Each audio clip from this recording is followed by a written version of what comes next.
Start recording.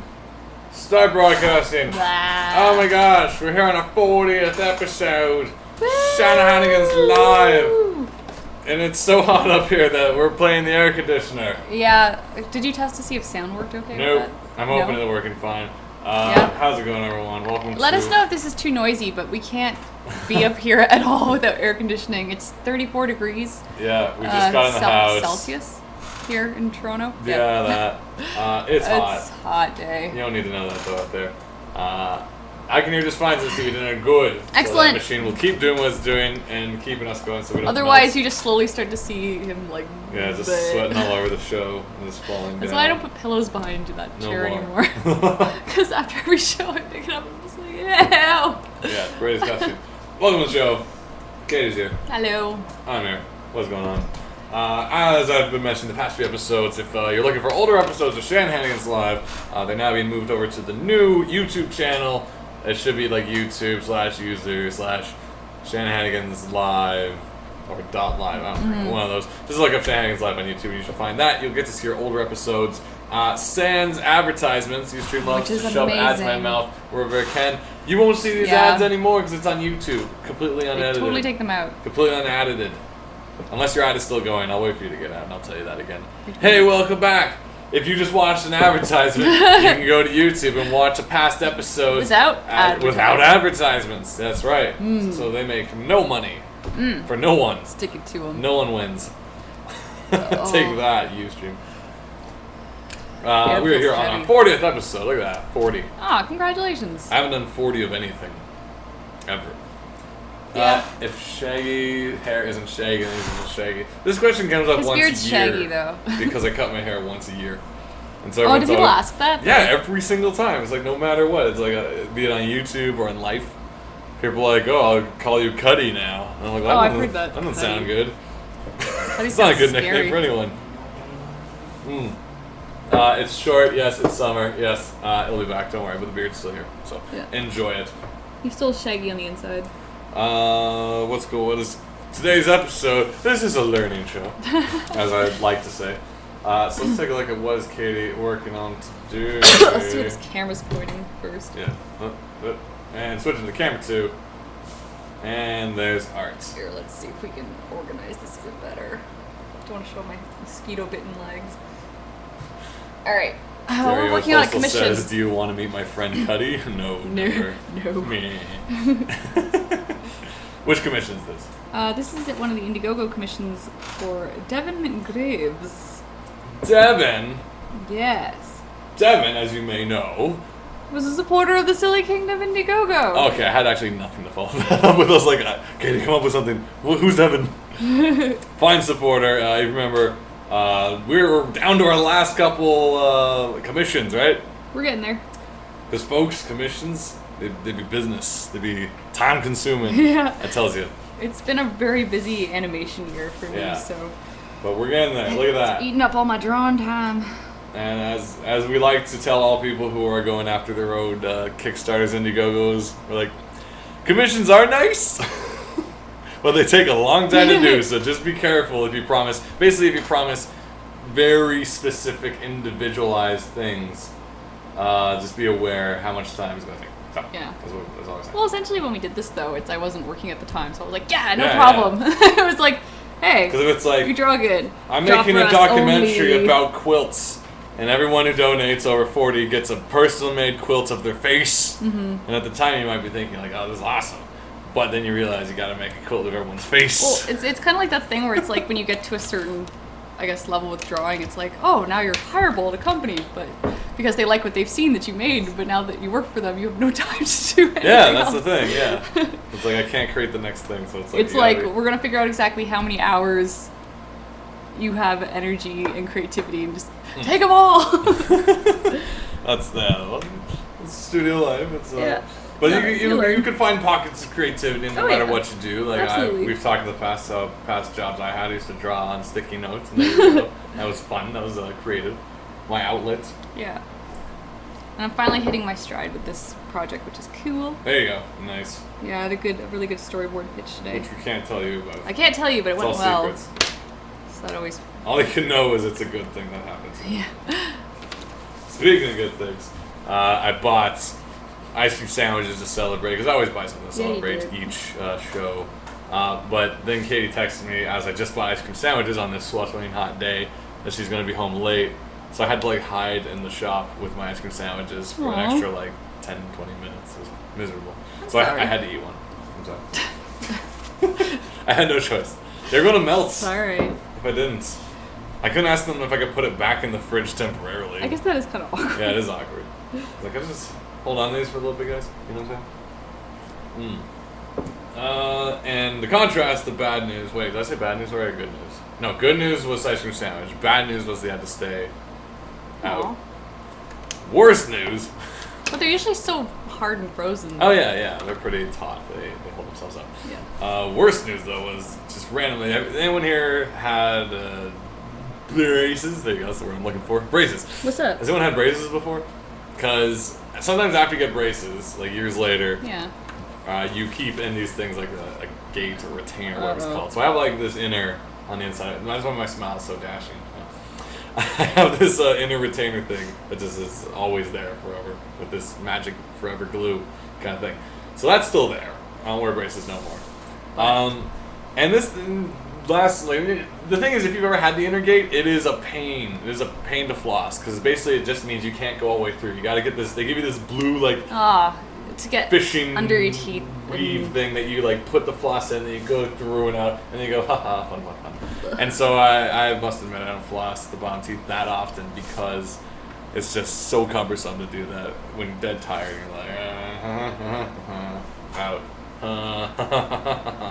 out, and repeat.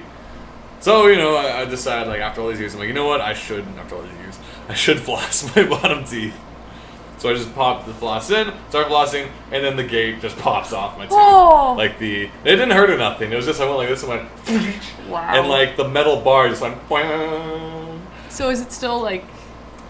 Well, no, this is what comes to today, where I call the orthodontist. And I'm like, I haven't had to talk to these guys in years because I got my braces out in like 2000. If you think about that, that was way back when.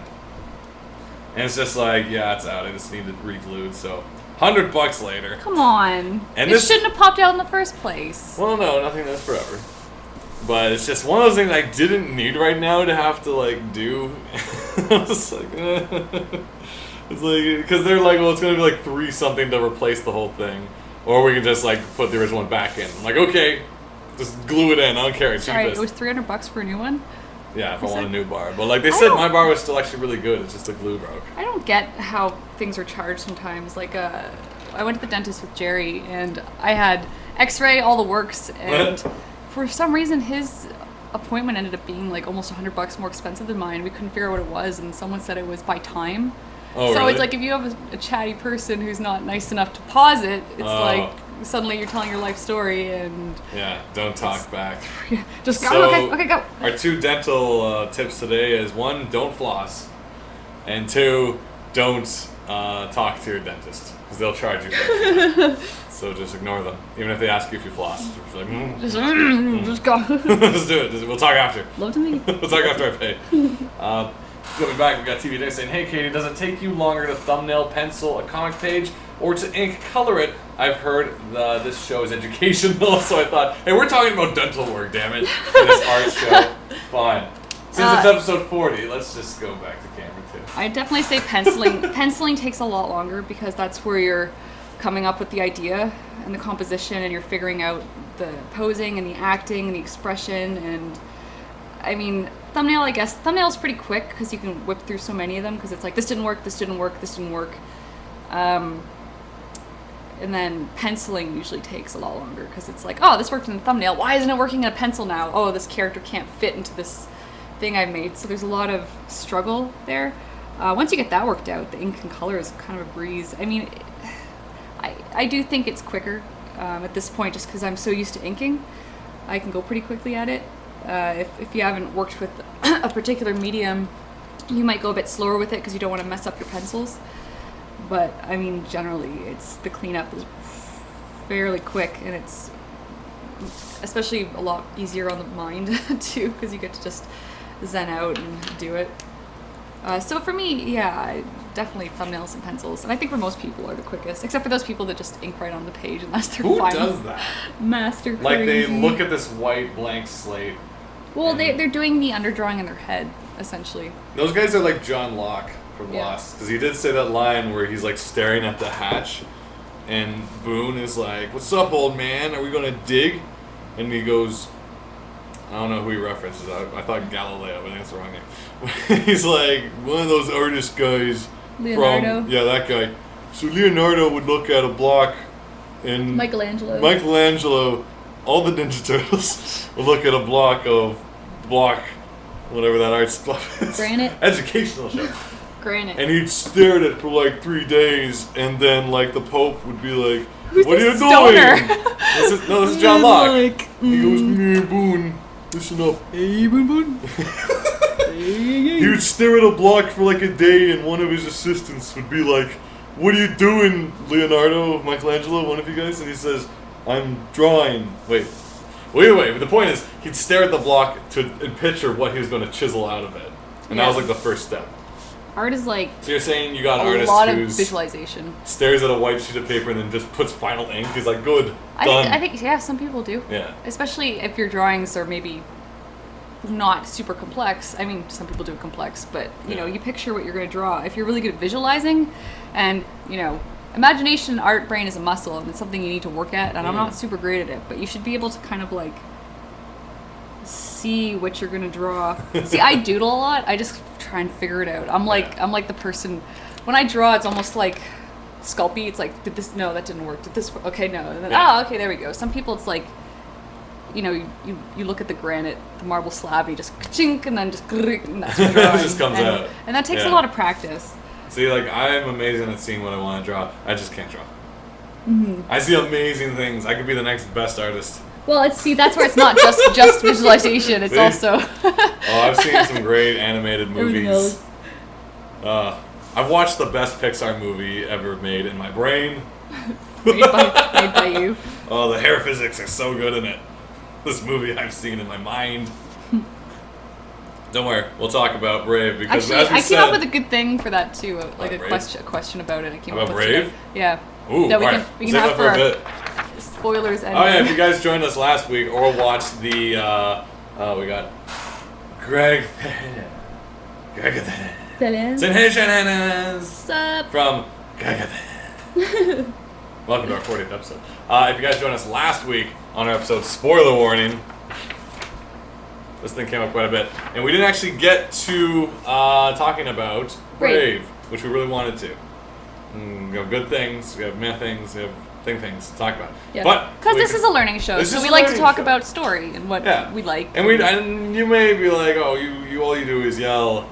But I also do like to analyze films to certain degrees and figure out why certain things didn't work or why they did work or what things this and that. I stopped watching the recording of last week because I thought you were going to do Brave spoilers. It says Gary Postal, which we didn't get to because we got so deep into Korra and Game of Thrones that just took up all our time. Game of Thrones wasn't even a critique. It was just like, we loved it. It was more of a gushing over this. This was great.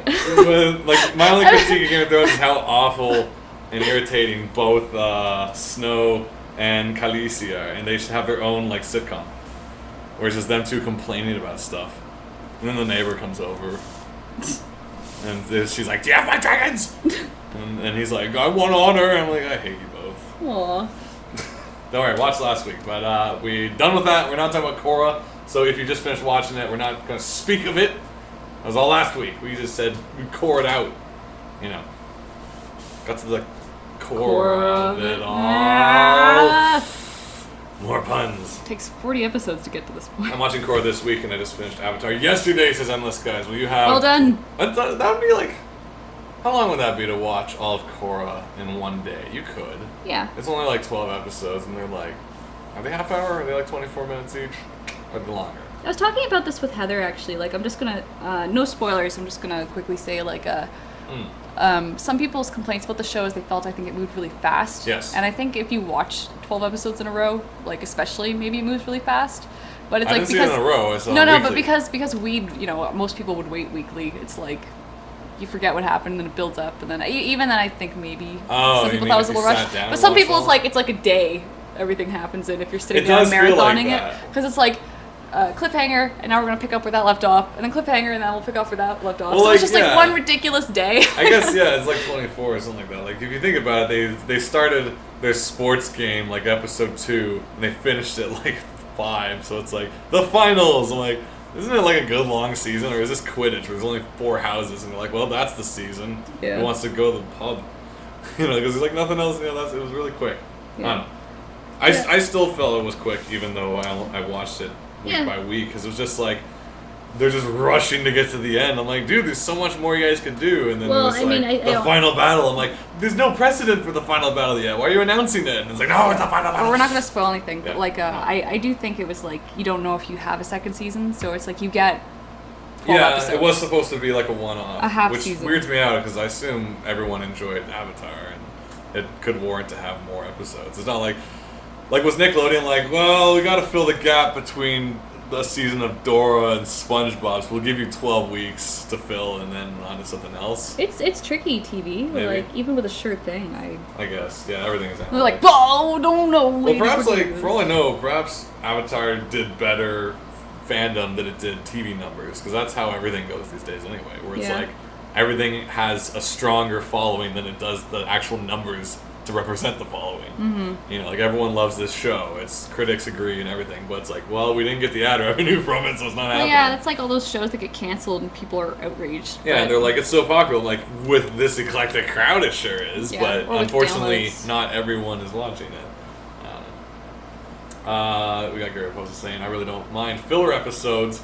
It's like a sitcom involving your favorite characters. yeah, that's true. And Greg says, so like 6-hour movie essentially for all of Korra. Maybe. Maybe 6 hours? there must be day splits because there's Oh yeah, There's it goes going the to be night. Like, I no, would say, like all movies just are like boop, one cut. yeah, no, it's not a one. Yeah, I didn't mean like that. That'd be a weird animated series. It's all one take and there's no editing. I mean they just animate and it goes right into the. Well, I just mean like there's no camera cuts. It's all like experimental one films. moving camera for the whole thing. That'd be really annoying, but you could do it in 3D. Yeah. You could do it classical. Well, you could, but it'd be really annoying. No editing. You have to draw your backgrounds like shit. If you need to shorten a scene, you just gotta like make someone run faster in between the shots. Oh gosh. It's like we gotta cut it for time, but there's no way to cut it. This is a weird experimental film. See, that kind of thing would get like a Kickstarter, being like, on TV today, there's all this editing. I want to bring it back to the old days when it was Listen. a one take. Simple times. When the none of this talking and special effects and audio. I want to take it back to make a true Back when people had to remember their experimental lines. film, like the one about the train that goes towards the camera, and it's a one take. Well, I'd hope so. It's not even a minute. Yeah, it'd just be like you expect that to happen because it's eclectic. We talked about that, how like certain art styles are necessities for a time, but then they become eclectic for the next time. More in reference to things like stop motion. How at the time stop motion was like the only way you can have like a 3-dimensional thing happen, and like people interact with like clay monsters and stuff. And then now that computer's out, stop motion is like more of an eclectic thing where people like do it out of more of a, you know what we're lacking today is a good old stop motion. I was gonna say monster stop motion. I think it's Harryhausen's like 92nd birthday, just passed Did it? or something. Oh, there you go. Yeah, made some cool stuff. Harryhausen. Yeah, definitely pioneer in visual effects and cool No, that monsters. stuff amazes me. Like even looking back at the Fantastic. old You Star watch it, it's Wars, still like cool. any of that stop motion stuff is like, jeez. Or even just like the models and the blue screens. Like actually seeing snow speeders and stuff blow up is like, holy crap! Like a dude built that, and then it just went, like for the full effect. Just slow it down a little. Jumping back in the chat, I do my homework and went to watch Braves. The TV then I did my homework. Garble says I really don't mind for everything. Yeah, you got used to making it. Alright, if you got used to it, would make every other TV show weird. If you got used to it, it would make every other TV show weird. Oh, you mean like non-editing? I don't know. Greg Dillon says, heck, yeah, let's make everything like FLCL. A full season show condensed into 6 episodes. Oh wow. And what was even funner about FLCL, because this came out in like the mid-early days of the new anime, blah, blah, blah. So every VHS or whatever you bought at the time came with like 2 episodes at best.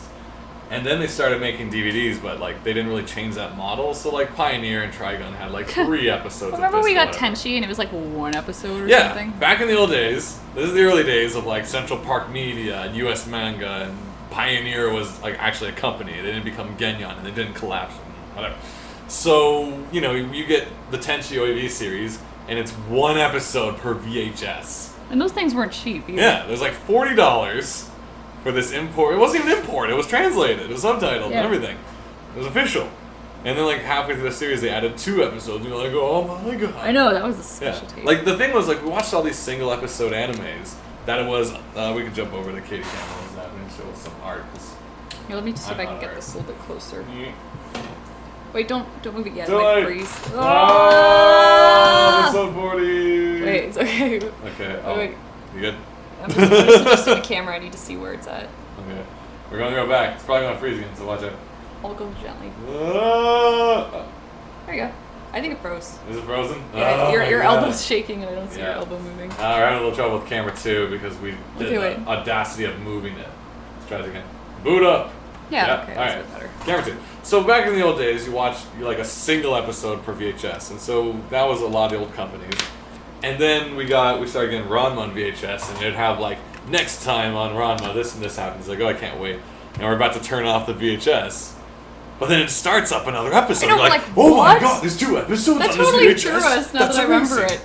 Or Yeah. if there were 5, we'd be like, what? Yeah. And so now, you know. Sorry, and then, I froze it again. Did you? Yeah, Ah. I lowered it a bit. I don't know why like major movements kill this camera. It's a good camera. It used to be. It's not that good. Jump back. Let's fix that camera. that? All right. Okay, good. So that happened. and so then DVDs finally come out and it's like, oh my gosh, DVDs can fit so much more. But since FLCL was like a 6-episode series, they're like, you know what? Let's release 2 episodes per DVD and spread this out amongst like 9 months. Like 1 DVD per month. It's like So you for 2 kids months. in your anime seasons and So you guys back in our nowadays day. getting your anime the day after, if not of, it comes out on TV. I'd never looked for streams before, so even just Yeah. finding Avatar the day it aired, I was like, oh, this is Yeah, it nice. was pretty. Felt very like naughty. It's like, ooh, we're watching it the day after it came out. We're not Yeah. waiting for the DVD. Ooh. I'll still support it. Oh yeah, no, I'd love if Canada's version of everything the States have, so like iTunes Store, App Store, if we had Hulu and all that stuff, if we had all that stuff, we'd be supporting everything. Piracy would drop, I believe, in like Canada, because we'd have access to things a lot easier, as opposed to them being like, meh, Well, I don't think you it's- can buy Korra on iTunes now. It's kind of like I remember this complaint about like Game of Thrones, Yeah. where it was like, the people that are stealing it. It's like, but I want to watch Yeah, it. well, here's the I'll problem pay is for it if you make we're- the DVD. We're or in like let a me global download it. community that what everyone's up to in every country is instantly accessible to all of us. But still, there's a lot of the archaic distribution systems in place that say like, oh, this movie can't be released in all countries at the same time. It's got to go through this and this and this to come in this country. Australia often gets video games like 2 weeks to like a month after they come out in North America. And by this point, they've been online. They know everybody's already played it. And so this is why like, so much on importing happening and like pirating, because it's like, well, it's out there. And it's possible that everyone can have it at the same time, but you guys are using some wacky, weird... And it's not even the company's fault, per se. There's a lot of localization and regional problems. Like, it's Canada's fault that we don't get all these nice things. We have a lot of, like, weird rules and regulations when it comes to content, even on web. So, like, if we want Korra to be on iTunes, I'm sure Nickelodeon would be happy for us to have it. But we don't get it because we have a different store with different policies and different music and regulations and, like, ugh, it's a mess. Ah, you froze again. Did I? I don't trust this camera. Because you move so much. I'm drawn. Sorry guys, that camera's a mess. Call of Yeah, Duty let is me around lift it higher. $100 in Australia. It says What? orange fruit. Are Yeah. you kidding? Like, the pricing, and this is like even with price conversions, like it's like 100 Australian dollars. It's like, no, it's like whatever that is, it is the $100 equivalent. Like, it makes no sense. But there probably is a good reason. I don't know. Wow. Unless you guys, can you buy like the digital version of it instead? Or like, because here's the one thing that really doesn't make sense is when they charge the exact same price for digital as they do for physical. Yeah. Because the physical product goes through a whole lot more to justify that kind of like of course they'd want to spend us to spend more money than 60 if we could. They'd want us if they could, and they would. Like Activision could tomorrow just be like, guess what? The new Call of Duty is $100 for everyone, and they just be like, yeah, hate us, whatever. You're all gonna buy it. And then everyone would be like, yeah, we are, because gamers are the worst at making a point with their wallets. Because they love to buy everything. Because they're like, oh, the DLC's coming out, boycott. And the next day, their friend has it. So like, oh, well, I don't want to miss out on that level, so I'll get it too. Yeah, you want to. It's fun. Good job, it's guys. games. You want to enjoy yourself. If you buy digital through Best Buy, you save around $20. See, that's good. You can download it through Best Buy. It's smarter to have deals because it's like then you're picking up the people who would normally get it, and then it's the extra incentive to. We're in a. To feel like you're getting a deal for something that essentially it's not even costing anything to put out of digital. Yeah. Well, that's the thing, because the digital thing is infinitely repeated, duplicatable. You're getting it. No one of those words. The digital copy, there's no such thing as while supplies last. They'll do that on purpose to create demand, because that's how you have a market. You have there's only 100 of these limited edition download codes. They can make a billion if they so choose. Yeah, but then they couldn't charge. But then they don't have demand, so they create an artificial demand. But it's when it comes to games, could you imagine a cheaper game sold online would make back more money than the people who are hesitant on buying the physical copy and be like, well, it's too much, so I'm not buying it at all. So you either get nothing for a purchase or slightly less than you would for a normal purchase. That is a tricky thing. Yeah, that's the balance. That's the weird juggling everyone's into. Let's see if your camera works now. So because of this, Canada and I guess everywhere else are... And here's some of the weird things too. Is Adult Swim. In Canada, I can't watch the Adult Swim website. Any Venture Bros, whatever they have, they won't let me. They're like, oh, go to Teletoon instead. And it's well, they don't have all the same shows, or if they do, they don't let me watch them. If I go to Adult Swim UK, I can watch everything they have. Oh, there you go. Yeah. And so I can watch Robot Chicken and all that stuff over there. It's just a weird... This camera's freezing. Dang it. I don't know what's up, guys. We'll figure out why this camera freezes all the time. Maybe we should get a new camera for the 50th episode. I think it's no, the camera's still good. But it's just that weird thing, and I know recently, I think Teletoon here is going to start implementing Adult Swim as a format. Their evening will actually be called Adult Swim Canada or something like that. Nice. I think. I heard something about that. I know that's happening. That's a little animation news for you. For what it's worth, though, because Adult Swim for years has been trying to get out of cartoon. They want to do all these weird live. Ever since Tim and Eric, they want to do all these weird, cheap live action shows to fill the time because it's cheaper to do, and it has just as big a following as anything else. Mm-hmm. So they're forget animation. Let's just get these low budget green screen shows, because all these other ones started showing up after Tim and Eric. And it's just they're trying too hard to look low budget now. Which was kind of Tim and Eric's thing, was everything is shot at a studio with TV cameras with horrible green screen, and that was their style. But well, it's funny when it's it is not very often. Yeah, but then it's everybody's got the handheld comedy show. With yeah. Everybody looks at the camera. Awkward edits, and it's all right. Go nuts. Just be careful. You don't want to kill the style just yet. It has a lot of potential, because I enjoy that kind of stuff. At least I did. 100 Australian converts to 102 USD. Man, that's ludicrous. Because, in America, our games would be 60, 70. Theirs would be, 55, 60 in the States. So they're adding basically an extra $50 because you want to play a game. Mm-hmm. But I don't know if that's, the company's fault. There's got to be some weird, electronic regulatory board in Australia. Because I know those guys are very picky about certain stuff. They hate violence. I know. Half the games that are mature, they're not coming into our country. Really? That filth. The violence disgusts us. Well, how violent is too violent? Usually more the over the top stuff that isn't technically a game anymore. When the whole point of the game is just stabbing for points or something like that. The games Manhunt and stuff like that, where it's let's try to push this even further, where it's all about slow motion stabbing a guy in the face with a glass bottle. Okay, maybe that's. And it's gross. Australia's nope.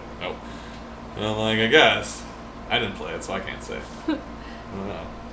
It's a snuff film or something like that. Okay. But what do you guys think about this craziness of distribution? Put your comments in the comments, and we'll reach comments. Because otherwise we're going to be talking about musicals really shortly. What? I can feel Really? it. Oh, I'm feeling the musicals coming. But we had already covered that. We're going to talk about more musicals if you guys don't want to talk about distribution regulation systems and international online content. Nope, too late. Okay, so, following up on my trend of watching musical movies and stuff lately. Oh, Endless Guys is down with musicals, so there you go. One of you guys are supporting this. So, as way back when, as in 3 weeks ago, we talked about Oklahoma. If you were here for the Oklahoma rant. If you're here for Oklahoma, you know the anger still burns. What happened after that? Did I watch something that appeased me? Or maybe I just didn't talk about that yet. Alright, we're going to save Brave for the end of the episode. Okay. This is an educational show. So if you haven't seen Brave yet, tough Brave. you've got 10 minutes. Yeah, so go download and watch it. So recently after watching Oklahoma, I finally saw Singing in the Rain. No, that was After all these years. It's been around. This is like the musical of musicals, movies. And everyone loves it. And to a degree, I enjoyed it too. Ah. Yes, Singing in the Rain. Ah, yes. A bot. Classic. It's funny. I enjoyed it. It's basically about... the first thing I actually want to address. Do you have that problem when you watch an old movie, but the old movie is also technically a period piece because it's based in a time before that movie, but you can't tell if it is or isn't? Yeah, that's right. Because you're like, oh, this is a modern tale. And they're like, oh, actually, this was... Yeah. I've seen So that Singing in before. the Rain is That was actually me. based at the time when, like, the talkies just ended, and it became, the talkies just started, sorry. The old black and white films, like, just ended, and the talkies have just begun. But for all I know, I'm like, oh, this movie was made during that troubling time. But it's actually a period piece. Gene Kelly, he dances. The other guy dances. They all dances. I don't know the other names. So that's what it's about. It's funny. It's got good moments. Got good lines. For the most part, none of the songs are really memorable to me. Like, I sat there and I was just like, alright, they're kind of songs about stuff. There's more songs than Singing in the Rain? Well, comparative to what? I just thought that was, like, the one piece from... You know what, though? There's Yeah. No, it is a musical in a weird way. It's like, the movie starts with a ramped version of Singing in the Rain, which throws you off. Because it's like, we all know... I'm singing... You're like, oh, this is nice. But the movie starts off with singing in the rain, we're singing in the rain, and you're like, whoa, So what just hard. happened here? And it's very abrasive and violent. They're just yelling at you, and they're all dancing in the rain. It's like going through traffic, there's cars coming at you. You're not ready for this. And that's just the title, has nothing to do with the rest of the movie. And you're like, what? It's like an overture for a show that doesn't exist. Which is still like a problem I maintain from West Side Story. All these like musical movies that throw overtures in that just like don't sit well for whatever reason. I just went to get a sandwich. What movie is this? Says Garrett Poster. We're talking about Singing in the Rain. They're going to do it in Australia. So Singing in the Rain is all like... And here's the thing, like, the name is very deceptive. Not to be like that guy who's like, oh, where's all the rain and where's all the singing? But it's like, I'm a good hour 20 into the movie. I'm just like, when is he going to sing in the rain? Because I just like lost it halfway through. Like, there's all this other stuff going on, and they're all making movies, and the studio system is Isn't it changing. a metaphor, though, of making do with, like, an uncomfortable I don't an think unfortunate so. situation where it's like, oh, it's raining, what am I going to do? I'm going to Not really. sing Like, in maybe it you can take instead that of from it. trying to run away and Yeah. get an umbrella. Like, he wasn't. Like, he had an umbrella. Okay. Yeah. Anyway. So, it's hard to explain this movie because it's more of, I don't even know if you call it an experience, but like, you're kind of watching it, and there's like, first of all, those two guys, the main actors, they're very good at parkour. Like, these guys are running up walls and flipping and jumping through stuff. I'm like, damn, these guys, like, they do like that back jump move that all the breakdancers do, and you're like, this has been around forever, man. That's all well and good, and the acting's great. So, I don't know. What was that movie that you used to call Ong Bak with elephants? Oh, Ong Bak with Elephants is The Protector. Yeah, this is like Ong Bak with umbrellas. Maybe. Well, I don't know why it would be Ong Bak. I don't know, because I just sounded like what you called any parkour No, it's because movie. Tony Jaa is in both those. Oh, this is the reason. My problem with Singing in the Rain mainly comes from something I finally noticed with all of these musical movies. And basically, the thing is, the third act is usually, like, if you broke the movie into three, or the musical into three, it's always like the beginning of the third portion, or mid of it, that's just like baffling and awful. Mm-hmm. And not awful, like, as we talked about in Oklahoma, right at the third half, or third portion, third act, third bit, broken into threes, dude's like, it goes into like this interpretive dance dream sequence, and everything's all weird and confusing, and I'm afraid. Like pink elephants. Yeah, I think Elephants on Parade. That was probably in the third as well, from Dumbo. It's basically this like sequence that's just like makes you confused and uncomfortable, and you want to just leave the room. And I'm finding a lot of musicals did this. It wasn't just like the ones I hated. It was all these other ones. So I'm watching Singing in the Rain, and it's basically where the plot goes is they have this movie they were shooting in silent, because there's a silent film. Great actress, beautiful actresses in it. Gene Kelly's in it, but then the talking comes around, and the problem is she cannot. She talks like this. No, she talks really high and irritating. Oh. Like she's a really funny character in it, but like she can't be in talkies, so they're trying to figure out how to fix this, and it basically. That's interesting because I feel like a lot of the talkies would have been a lot of ADR anyway, right? Yeah, but basically they're trying to figure out. So they basically conclude that they should make it a musical and cast the other girl to sing for her and dub over her instead and make it all good. And so they're basically pitching all this to the producer finally, and they're like, "Yeah, see, and we're gonna change it to a musical. What should we call it?" And they think about it, and like, "We'll call it Dancing with a Sword now because it was a period piece movie with swords and hair and stuff like that." And then they're like, "Oh, great!" And then all these great ideas for what to do, and then Gene Kelly comes out of nowhere. He's like, "You know what we should also do? We should have a tribute to Broadway musicals and a whole dance sequence on Broadway." And this is a period piece movie they're making with like Elizabethan or Victorian.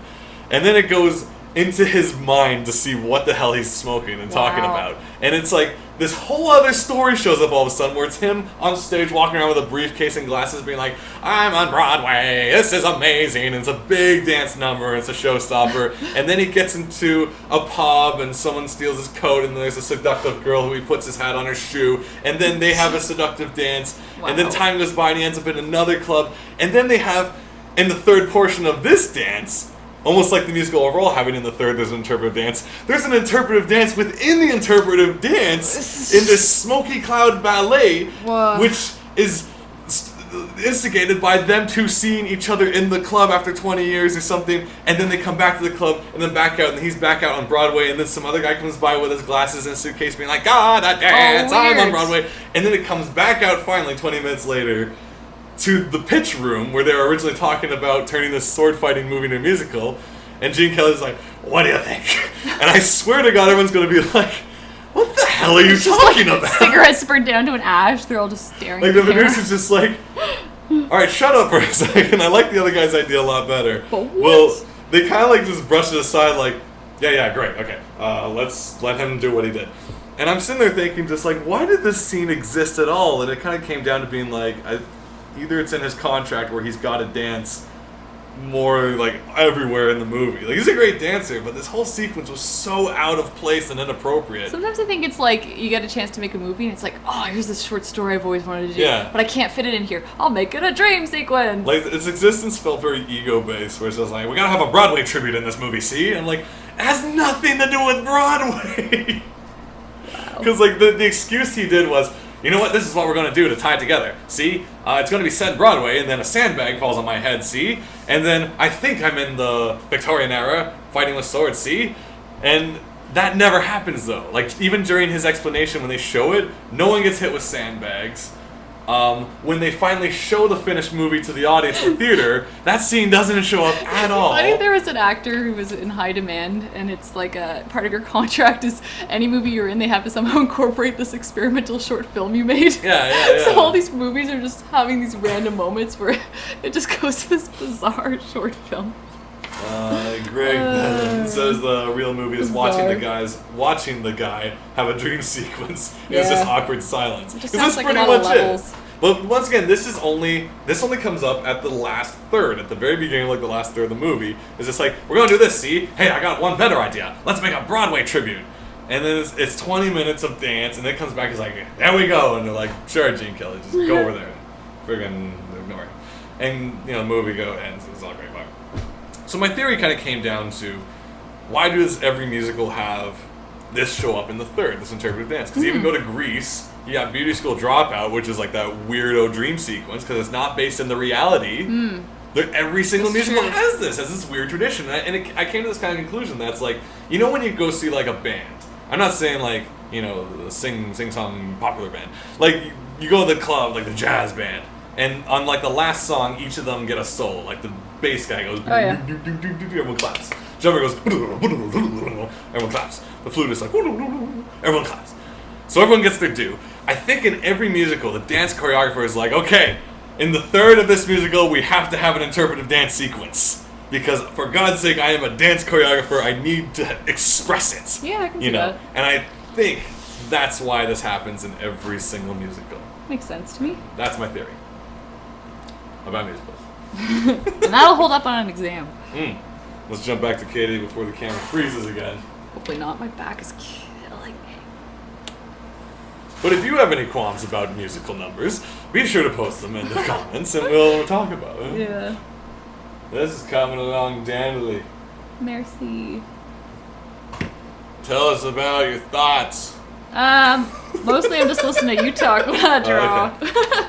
So that's why I like having these shows, because it's not super silence. We should have made the last Airbender movie like that. Like a musical? I should have. Well, it kind of was. If you think about when it. you really think the about it. whole thing was a third act. The whole thing. The whole thing was Ango like, alright, we're gonna save the world, see? It's gonna be like this, see? But while he's saying it, it's like this close on his face. Yeah.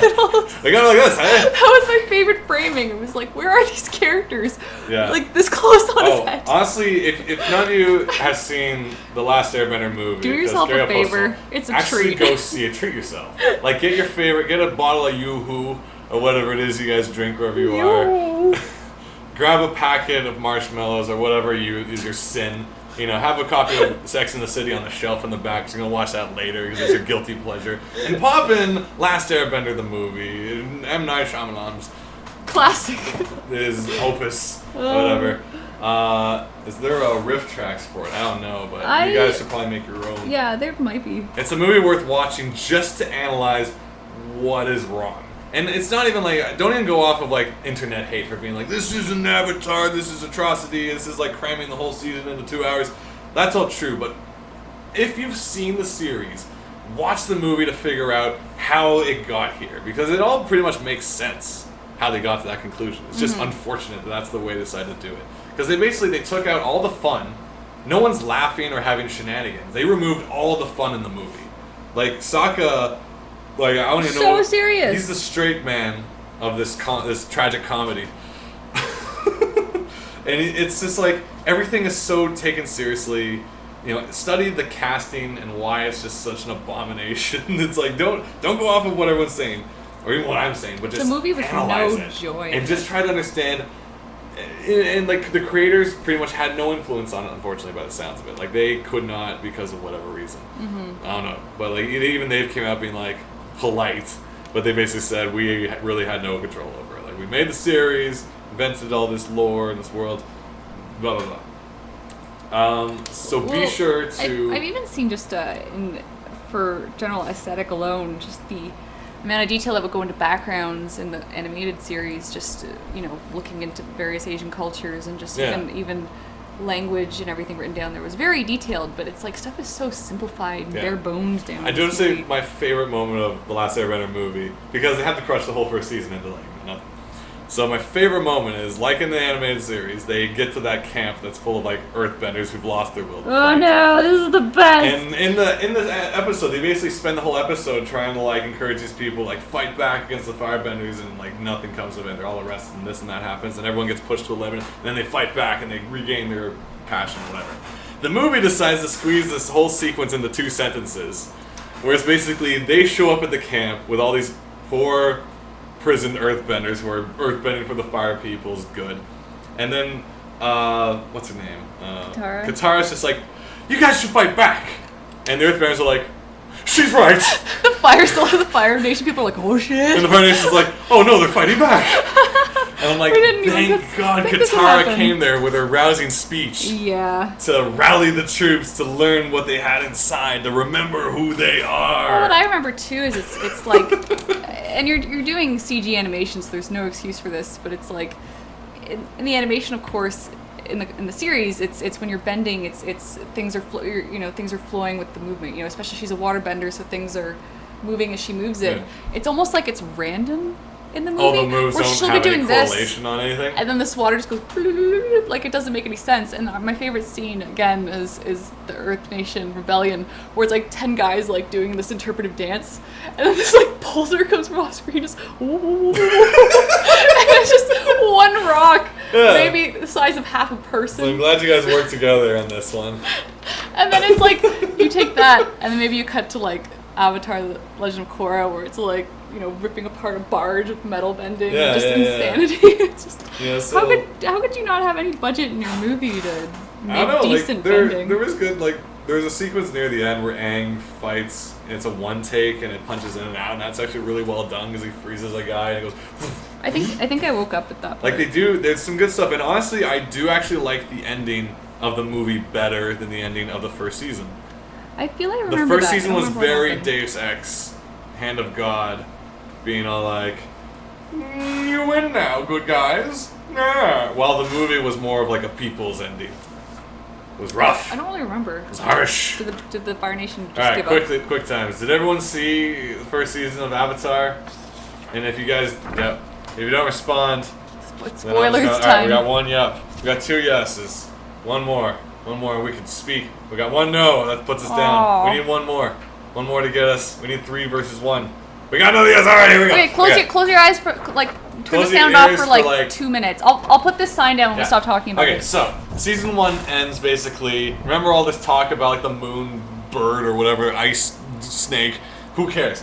It comes down, and who's the main kind of bearded bad guy in the first season? Who's like Zhao. So Zhao's is all like, he's all like, I'm a bad guy, and then the moon bird's like, die, and it's like, yay, we win, and I'm like, huh, that just happened. Meanwhile, in the movie, Giles is like sneaking away, and then all these like stealth ice guys show up on the bridge, and he's like, screw you, and they're like, and they all freeze him, and then they all just split up into the darkness. I'm like, holy balls! Cool, with that, we're good? Yeah, we're good. Okay. So the movie actually had a better ending, as opposed to Deus Ex Vertica. Or whatever it was. I'm not saying ending of the series, season 1. Interesting. So yeah, that's the one thing I'll give them. That, and when Aang practices his abilities and they find out he's the airbender. That was hilarious. He's the Avatar. That's the funniest thing ever. The movie's, honestly, just watch it. Don't be too angry. Characters, you learn. nothing makes sense motivation-wise, and yeah. I almost wonder if I didn't see the series, would I understand the movie? No. Okay. Because otherwise, like, wow, that just happened. That was the problem. It was like, what was its audience? The fans didn't like it, and then... Yeah. I did see the action figures at Toys R Us, though. I'm like, ooh. I don't know why that was my reaction. Ooh. But, I mean, who am I to say? I'm sure there are fans out there. Well, yeah, no. Like, I'm not saying don't enjoy it. I'm just saying, like, I didn't. But I like to understand why I don't enjoy things. I don't just want to be the hater. Like, there's people that like everything. I remember I was going to rant about the 4th Indiana Jones on Twitter, and someone was like, I really liked it. And I was like, well, there you go. Wait, if you It's said made it was for the you. best of the 4, you're like, Yeah. I was like, oh, that's, you know, that Raiders of the Lost Ark's kind of boring, and don't get me started on freaking Last Crusade, Ghost and things. I think a lot of people thought Crusade was really goofy. Maybe I like rewatched how it recently, and it people wasn't think as good. Jedi is really goofy. Yeah, like I used to love Last I Crusade. still really enjoy it. When I rewatched very recently, much. I'm like, there's so much shenanigans in this movie. But I love the shenanigans. It's all like, and well, him and his the dad, ways, it's kind of like, well, there's great stuff, but it's kind of like bookended weirdly, where it's like, oh, Junior, that's a funny joke. And then he shoots like 3 Nazis in the chest, and you're like, whoa! That was dark. And then he's like, oh, after that, and you're like, what just happened? Yeah. It was tonally very unbalanced, I find, when I rewatch it. I'm like, this is, it's like trying to, like, something awful happens, and then Spielberg's like, oh, look at this over here, guys, don't worry about that. Maybe someone who really enjoyed Raiders saw Crusade and was like, oh, this is stupid, what are they doing in Indie? But I'm like, this is my favorite movie. Yeah. So, you know, this is I still enjoy Last Crusade. Just watching it again, it's kind of like, huh. It's fun. It's Indie on a horse, on a black horse. It's such a good image. Gary, I posted that. Did you talk about the Source filmmaker already? Last week, I had misinformed information on it. So I'd like to rectify that. Oh. Well, when I first heard about the Source filmmaker, I decided to like take a look, and I saw like an older tech demo someone posted, and it just kind of looked like very much like the Halo kind of video engine, where it's like you can do stuff and then you can play back and move the camera. The only difference was you'd be able to like do multiple things and put them all in the same world. So that'd be like, say, you set up a camera and you run around as one character and swing a bat and then you blow them. And then you go back to the beginning, then you do it again with a second character, and then they're both together doing it. And I thought that was kind of it, so I'm like, not for me. Recently, I watched the official demo, which I didn't see at the time, and this thing's insane. Like, it seems mostly for the machinima crowd, because, you know, you're making it in a video game world, so you're going to have your stuff based on Valve or source content, unless you've modded it to such a point that you can use this on anything. But it's like, you still act out everything, so you set up a camera and then you run around, but then you can go in and start keyframing everything. So like you can go in and like change the faces, then you can start changing the lighting, then lock lights to different characters and stuff. And then they said like, oh yeah, all our commercials were made with this engine. And you're like, really? Because the commercials look like they're not using the in-game characters. They look higher quality. Like, unless the film thing has a system that allows you, like, say your PC isn't all that great. It seems, yeah, even the Left 4 Dead 2 intro we're saying here. And it seems very eclectic because it's like, Left 4 Dead 2's intro, you got Ellis, like, on the elevator covered with, like, the tangled tongue thing, and he has, like, the expression, like, and he, like, pulls it off because they just got chainsaw and stuff. And the expressions are so real and stuff, and you're just like, this was all made in-game. Like, modded after the fact, of course, but it's like, I couldn't even imagine that was all made with this engine. It's in-game graphics, and then you tweak it to make it more... I feel like it uses the in-game, but then it renders it better. Because we all love the Team Fortress commercials. They're phenomenal, but they look too good to assume they're in-game. I always thought they use, like, separate models. So they're, like, completely redone rigs and then done in another program? No, that's what I assumed, but it seems they did it all within the game, all within Team Fortress, all within Left 4 Dead, and then they just tweaked it, and then they pause, move the camera, continue, change the lighting, and it's like, some of it, I swear, though, has to be done separately, because, like, with the Meet the Medic, when they zoom through, like, the Heavy's chest, and you see the heart on the inside, I'm like, is there a heart elements in Team Fortress that I can just do that with and it looks awesome, or is this all then using the lighting system and like some weird gelled coloring? I would assume that's a new model. Yeah, that's what I assumed, but like once again, I don't know. You know, like it's what I watched was pretty phenomenal, and it's something that I will probably never use because at the time it's still very specific to being like I'm making a fan video of Team Fortress of whatever game I have on Valve on Steam. But the results, like the eye work, the mouth work, the expressions, I don't know. TV Dinner says it's eclectic. I don't think that's the word means what I think it means. Oh, did I say something wrong again? Probably. Inigo Montoya. Eclectic? Eccentric? Eccentric? When did I say anything? I don't know what I'm saying anymore. You make me think other things. Point is, if you haven't yet, check out the Steam Movie Maker. Is that what's called? Sorry, back up. Source Filmmaker, official demo. Make sure it's a recent video because the older video I saw was kind of ho-hum. The recent thing is jaw-dropping, what they're able to do, because they show you how they did it exactly. Adriana's here saying hello. Sup, lady? What's happening? What's haps? Gary posted this by what I saw. It looks like a professional program, and it's free. Yes, like that's the other amazing. Like once again, Valve, we've got to like. They will save us all when all video games have gone to the pots. They love community influence and support, and it's just jaw-dropping. Unlike, Square and Capcom and those other companies who like to sue all their fans. But anyway, that's terrible. Well, Square's like, you're not making a fan game of friggin' Chrono Trigger. You're going to die. We're like, how dare you? Yeah. Adrian asked if we missed the Brave review. All right, well, it's 8:30 now. When are we shutting this down? We start at 7:30? Well, we haven't eaten yet, and there's a thing in a slow cooker. So I was going to talk about Phantom of the Opera, but...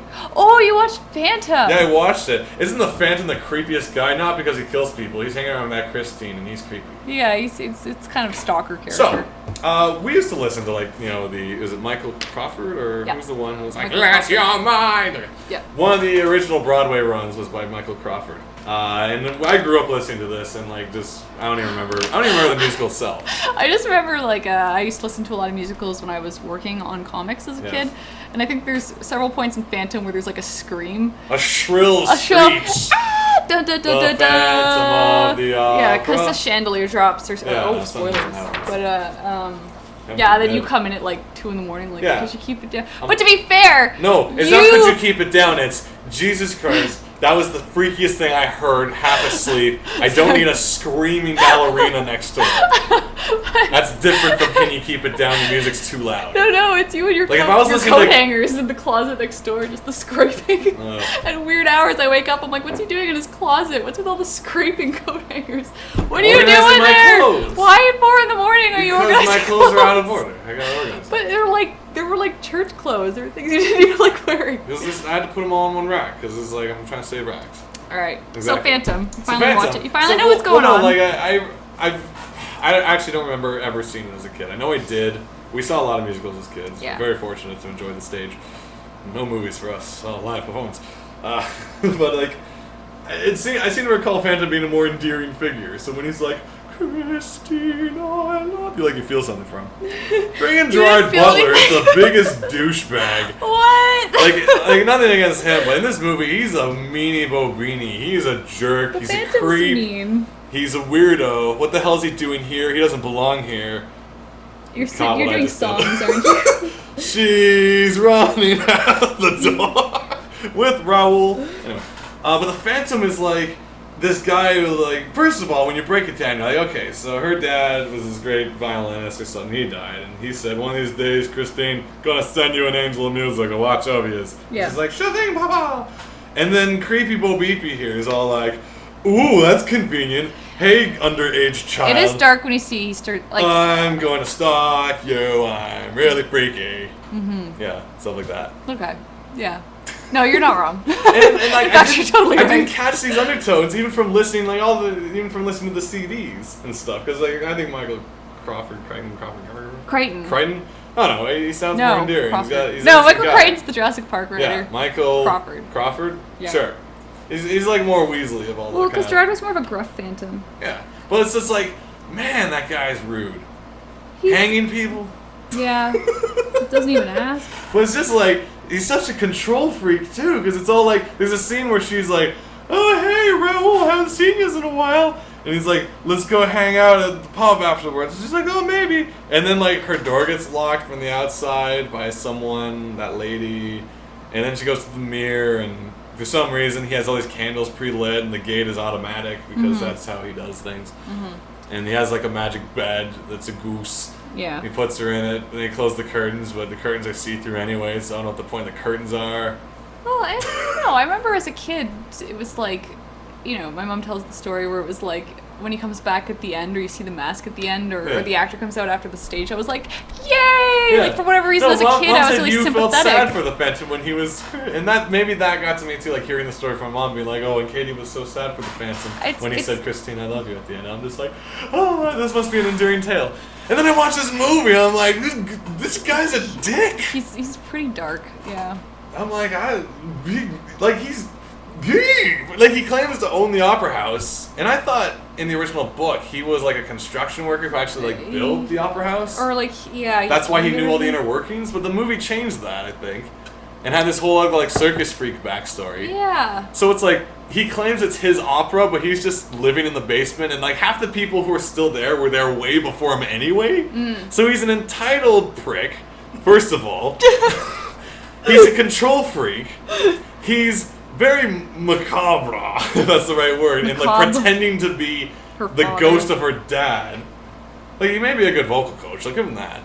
But beyond that, he's got chops. And here's the weirdest part, because it's a musical, things are just so. It's like, masquerade, we're here at a masquerade, ha ha ha. Yeah. And then Fender shows up and he's like, you're gonna do my play now, assholes. And I'm like, there's like 20 of you here, rush him! Like, half of these greased up sparkly gold men could tackle him. You just squeeze right out. But they're like, oh, he's got a mask. I'm like, you're all wearing masks. It's a masquerade. You know who he is. We've all got masks. Yeah, basically. And he has a sword. I'm like, a sheath. I'm like, didn't you see that episode of Game of Thrones when the guy had a sword sheath? He's going to pull it out and the other guy put his sword by the leg? That was so cool. Yeah, that was good. That could happen in The Phantom. I don't know. I mean, I guess I haven't seen it in a while. God. Maybe it's like this is the equivalent of like me being someone who's like, I like Twilight, and you're like, do you not understand this is like an abusive boyfriend? I know, it's kind of I like the Phantom. It's like he's a freaking controlling crazy dude. Just because he lets her go at the end doesn't mean he's good. But yeah, it's crazy. Like it's like this whole I don't even know. He's not a hero though. I don't think he's even supposed to be a hero. I thought he's at least semi-sympathetic. I think it's just supposed to be an interesting character story. Yeah, maybe. sure. But it's about him, so I don't know.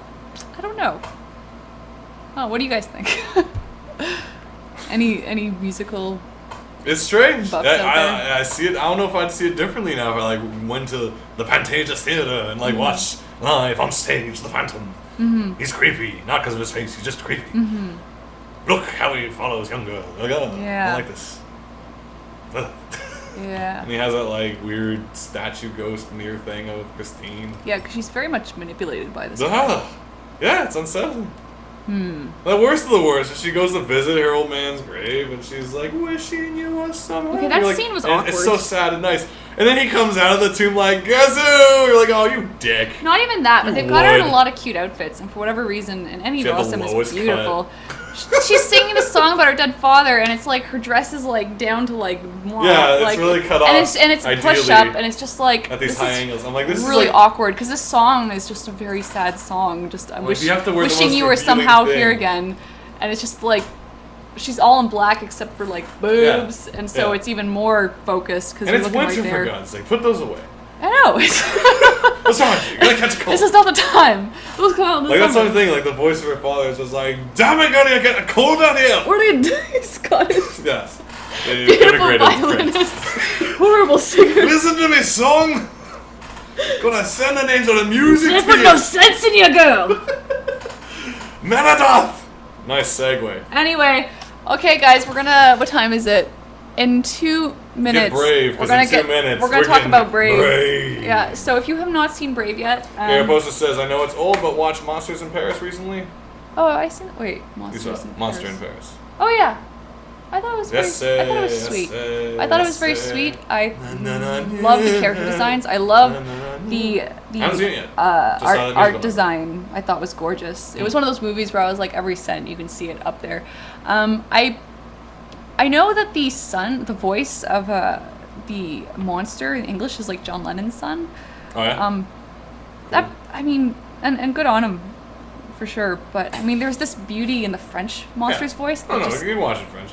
It's like I love it. It's like the British Ariete. It's beautiful, and it's just even that song the two of them sing. I'm just like, and I don't really get the same thing, I guess, from the English version. But you know, it's French words and English words, but it's the same voice actress for the girl in both French and English. I haven't seen it yet. I want to track it down. It's lovely. Because most things really that's lovely. like it wasn't. No one really talks about it in North America. Like I have no one that's come up to me and be like, "Oh my God, have you seen Monsters?" I don't think it's come out yet. It was here. It was here for the film festival. But it's been translated. And it's directed by I think a DreamWorks animator, and it was a friend of mine had worked with him, so he was like, "Oh, we gotta go check this out." I hadn't heard of it before.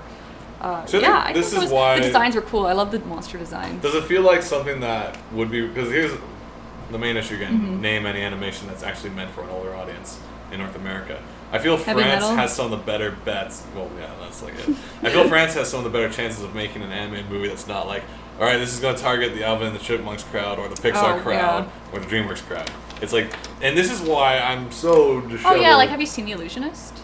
That's a very adult story. But like, how often do we get those in our theater that aren't like a 2-week run or a single theater run? Yeah. And I feel like France may have the better chance of getting things like The Goon made. Well, that's because I was at Comic-Con. It's animation and comics are more of an art form there, whereas some people here see it as kids stuff. Because why do you say that like Stan Lee?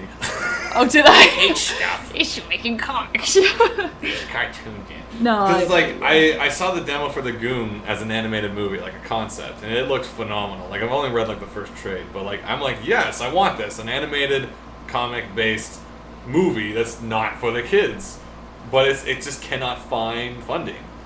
Like Paul Giamatti was there at Comic-Con. He's like, does anyone have money? Because like he wanted to do the project. And he's like acting as the little guy with the hat and the white eyes, you know. Yeah. And it's like zombies and crude humor and stuff. And the animation's phenomenal, but I don't know if it's ever going to happen because they just can't get the budget in North America to make something that isn't going to catch the kid audience and the parent audience with the adult jokes. because we don't have that infrastructure of animation here in North It's America. unfortunate. It's troublesome. So like I hope they can go somewhere else and do it maybe, or get like an angel fund, like some guy who's just like, you know what, I want that made, and I'm a millionaire, and I never made a movie. If you could get it made for another Yeah. culture market, then you can bring that over. Introduce them to Kickstarter. That's an Yeah. idea. Maybe. I don't know if Some they get a animated theatric things run will with do that, because that's a whole other kettle of fish, is distribution. Can you pay to get your movie in theaters, or is it like? Yeah, I guess that's all. What it all Well, is. you get like certain, I don't know what the way to get like mass distribution though, that's the thing. So like if the Kickstarter could pay for it all and they don't care about profit, then sure, maybe. But like a movie of that scale with those actors, I don't know if that could happen with Kickstarter alone. And I don't know what the fan base of Goon is, to be fair. It has its following. Let's just quickly look at Katie Cam before the camera freezes. Yep. And then we're going to brave territory. Yeah. We're going to the woods with the bears. Bears. Look at that. Almost done. And Lucas paid for, look at Red Tails. No one would touch it. And Lucas paid for the whole thing. Yeah, I didn't see it, so I don't know. I mean, if you got the money, go for it. Yeah, no, honestly, like, if you can make things, But I make mean, them. listen to critics too. Yeah, like, unless, like, if they could all just take, like, a week, like, a few days out of their week, so, like, Giamatti just records all lines for shit, so it's just like, he's like, I just want to make it. I don't know what he sounds like, actually. Giamatti. He shows up in everything, though. Yeah. I think he's in the recent Wes Anderson, isn't he? That weird Kingdom of something. Or Yeah, I Castle. don't know. King Yeah. Castle There you go. of the Moon. One of those things. Alright. Do you actually remember Brave? I was just talking a little bit of it today. Okay, so we'll start guys, with what you had to say, because you had We're some gonna go interesting- into Brave spoilers. Alright, guys, so if you haven't seen Brave yet, support animation. I do believe it was a really fun movie. That's a so good start. Check It's it like out. Katie's review. Support animation, guys. It was a lot of fun. The hair so, physics were jaw dropping. anyways, and we're gonna go into spoiler territory. So If you're bowing out now, be sure to buy. Support comics for God's sake. but don't judge our story. That was the saddest little face. Yeah, we'll talk about that. Yeah, so you can find us. Creepy Porpoise is sillyKingdom.com, watch you next week. Okay, we'll see you later, Creepy Porpoise. And Yeah. everybody, we're giving you like 1 minute to get out of here if you haven't seen Brave. Yeah, we lose so all we'll our see you next. Like, we're not going to intentionally do spoilers for the sake of it. We're just going to talk about what we saw. Well, that's spoilers. Yes. We're losing everyone. Bye, Gabriel Postal's gone. guys. Gary. Okay. I'm assuming the rest of you guys, Adriana staying. You guys Alright, are we got good? Troopers. This is the 40th episode after Yeah. all. Oh, we got Proto Wilson. Cool. What's up? We got Endless Skies. We got TV Dinner. We got Proto Wilson again, and I haven't even seen it. Greg hadn't seen it. Orange Fruit says, I've not seen it, but I'm fine with spoilers. You know what? Honestly, there's nothing that really happens in this movie that you're going to be like, boo! You know what though? Like I didn't know much about it from the trailer Yeah. at all. Well, I had a no lot of people told idea me the trailer what the spoiled bear things. element was going to be. Yeah. I knew And a lot there- of people picked it out, but Well, like, maybe I missed one of the trailers. Like, I assessed that the kids were all going to turn into bears eventually, because I saw 3 little bears and 3 kids. 3 little kids. But honestly, they're not even that important to the story, so it wasn't like, oh my god, how do I get my brothers I back? have to say though, they were perfect. Oh, yeah. They were so cute. They were There was adorable and ridiculous. so much laughter in the theater, and I laughed so much at the little bears, and the little kids. Just their antics were so cute. They didn't talk at all either. They were just they were a treat. We can come at this at a few different angles. I want to come at it from the freedom angle. Okay. But what will your freedom cost? But you were saying something else earlier that I want to hear what you're going to say. Okay. talking Well, to Jerry I'm or assuming most Heather? people have seen it. I did enjoy it. I laughed a lot. I teared up at the end. It had all the right I elements. felt a lot of stuff. You know, I enjoyed myself, and that's Yeah, I think the I biggest enjoyed thing it. about an animated feature. It was entertaining, Yeah. and not like ironically enjoyed it or hate enjoyed like Yeah. everything else I see. I was able to I just kind enjoyed it. I didn't. The visuals were beautiful. The music was beautiful. I love Celtic music. The scenery Yeah. was great. Her design. By I love the all designs. means, I- these I- components should have been perfect Yeah, for you. I really love the mother-daughter story element. Yes. I didn't know it would focus so heavily on the mom. I didn't either, no. I've never seen a mom-daughter adventure. I don't think. Not even Freaky Fridays. But I mean, like, you know, just this kind of story. Well, I guess Amulet has the mom Yeah, along for the ride. but But it's rare, it's and, not really a and in a mother-daughter story, Disney though. movie, even having a mom alive. Yeah, that's it's like rare. an achievement right there. And so we're going to spoilers now, and I Like, did the only other- did feel a lot when it was like at the end when she's got to like defend her daughter and she's just full off fierce bear mode and Is it bear mode? Bear mode. Okay. And when it's the possibility that she might stay, it's like I felt that there. I And felt it. I like too that at the end it's like she's now more like a big sister kind of sort of where she loosens up and Not her sure hair about is that, wild. but- I don't know. I was just kind of like she Now shows that a me bit. hair is Okay. down. Now I don't know why it's really called brave. I asked Jerry this, we were talking, and he was like, because everybody's brave, and I was thinking, but is it the daughter who's brave? Because I don't feel like she... Or the bear. Or the mother who's brave, but the mother kind of...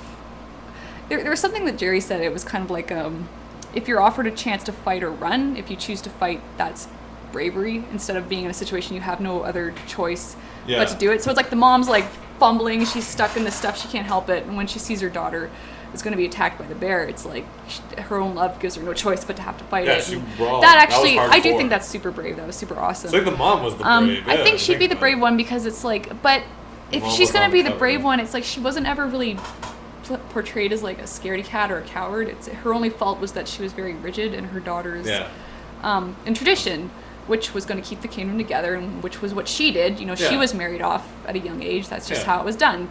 And they found love along the way. Yeah, it's they say it in Game of Thrones. You build it stone by stone. Lady Stark was like, "Oh, I hated your father." I wanted my freedom. Told me, mother. How can you I don't want Neddy. How can you hate Boromir? What's there not to like about Neddy? Oh, he's a man, he is. What do you know? It'll He'll whisper you to death, he will. My biggest problem, I think, happened in the turning point of what the whole plot of the story was, where she finds a witch in the woods, and I thought, here's the villain who's going to trick her, and they don't go I'm that glad way, she so wasn't I a like villain. that. I like that. Usually, I like a witch not But being a villain. so there's Too a easy. situation where it's like you're going to be married. Oh, it's off- originally called The Bear and the Bow. Yeah. And It I sounds think it's more an like original it. story too, so that's very interesting. Yeah, it sounds Yeah, like Bear a- and the Bow. Sounds like you paddled That on over works. to that. That works quite well. Yeah. What's the cost of Riverland? Yeah, I don't know why we both went to that. So she finds a witch in the woods who makes a lot of bear stuff, and she doesn't really tell her what her problem is. She's like, you're a witch, you can make me a potion that'll change my fate. And she's like, I don't do that stuff. She's like, no, make me a potion that'll change my fate. And she's like, okay, I'll make this little cookie cake. How do you sure it will change my mother? And she's like, oh, it'll change your mother, right? Okay, and this will change my mother and my fate? It's like, yes, Wink, just wink. have her eat it. And I'm like, well, if she died, that would change your fate too, Yeah. wouldn't it? So right away, it's like I'm looking at Merida, and I'm like, do you love your mom at all? That you just make her eat this thing? And like, how irresponsible are you? And that's why she's brave, because it could have killed her, but she went for it anyway. I guess.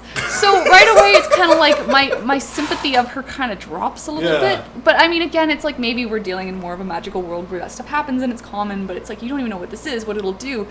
You didn't even tell the witch what your problem was, and now having your mom eat this cake will make her not want to make you get married, Make because her that's the change her biggest thing fate. you don't like. And then she turns into a bear, and Merida is like, oh, it's that witch's fault. Like, right, it's like, it's not my fault. Don't look at me with them eyes! She keeps pushing that, and then I It guess was a witch. she learns at the end that maybe it was her fault, but like, Is she? they make amends. But I feel like it was more, she was angry at the situation, she wasn't remorseful when it started, and it kind of, my sympathy with the main character just kind of She was kept... like, what have we done? I turned the bleeding mother into a bloody bear! But I mean, this is where a lot of the comedy I think came in, where it made it fun, and then it's like the mom, the bear acting the mom's just this dainty That was queen incredible. bear, which was That was actually hilarious. well done. It was really funny. I liked, and any of the stuff with like the mom as a bear sneaking around the castle Yeah, was phenomenal. so Like, funny. I was tense. There's a lot of good components in this movie, but a lot of the fundamentals. Here's my thing. Or do you have anything else to say about the? Actually, no. That was just my biggest thing. Was just like her motivation. All right, so motivation. Why would you do that to your mom? Yeah. Very irresponsible. Yeah. Shows. It made me question just like, this is the whole point of this adventure. So yeah, sorry. I'm trying to think what angle to come at this with. I'm not going at the angle of it being like. All right, let's go back to this then. I feel like watching this movie was a lot like.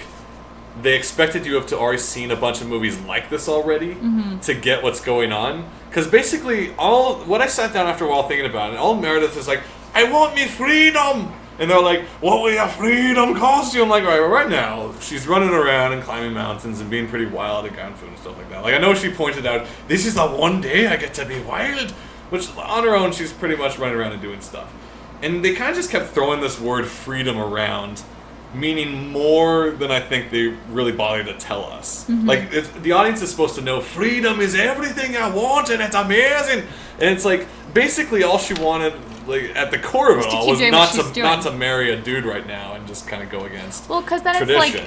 It's like, but she kept saying it, well... Yeah, because then it's the thing of freedom is that now you belong to this dude that's going to be like, now you must have 1 billion babies, and that's pretty terrifying. I guess there's that, but it's like... If that's what that implicates. I just felt like they were throwing that word around a little too willy-nilly, that it lost importance to me, where it's like, I want freedom, I don't have freedom, you can't have freedom, but I need freedom. What kind of freedom? This freedom. I'm like, what is freedom anymore? I don't know freedom for freedom!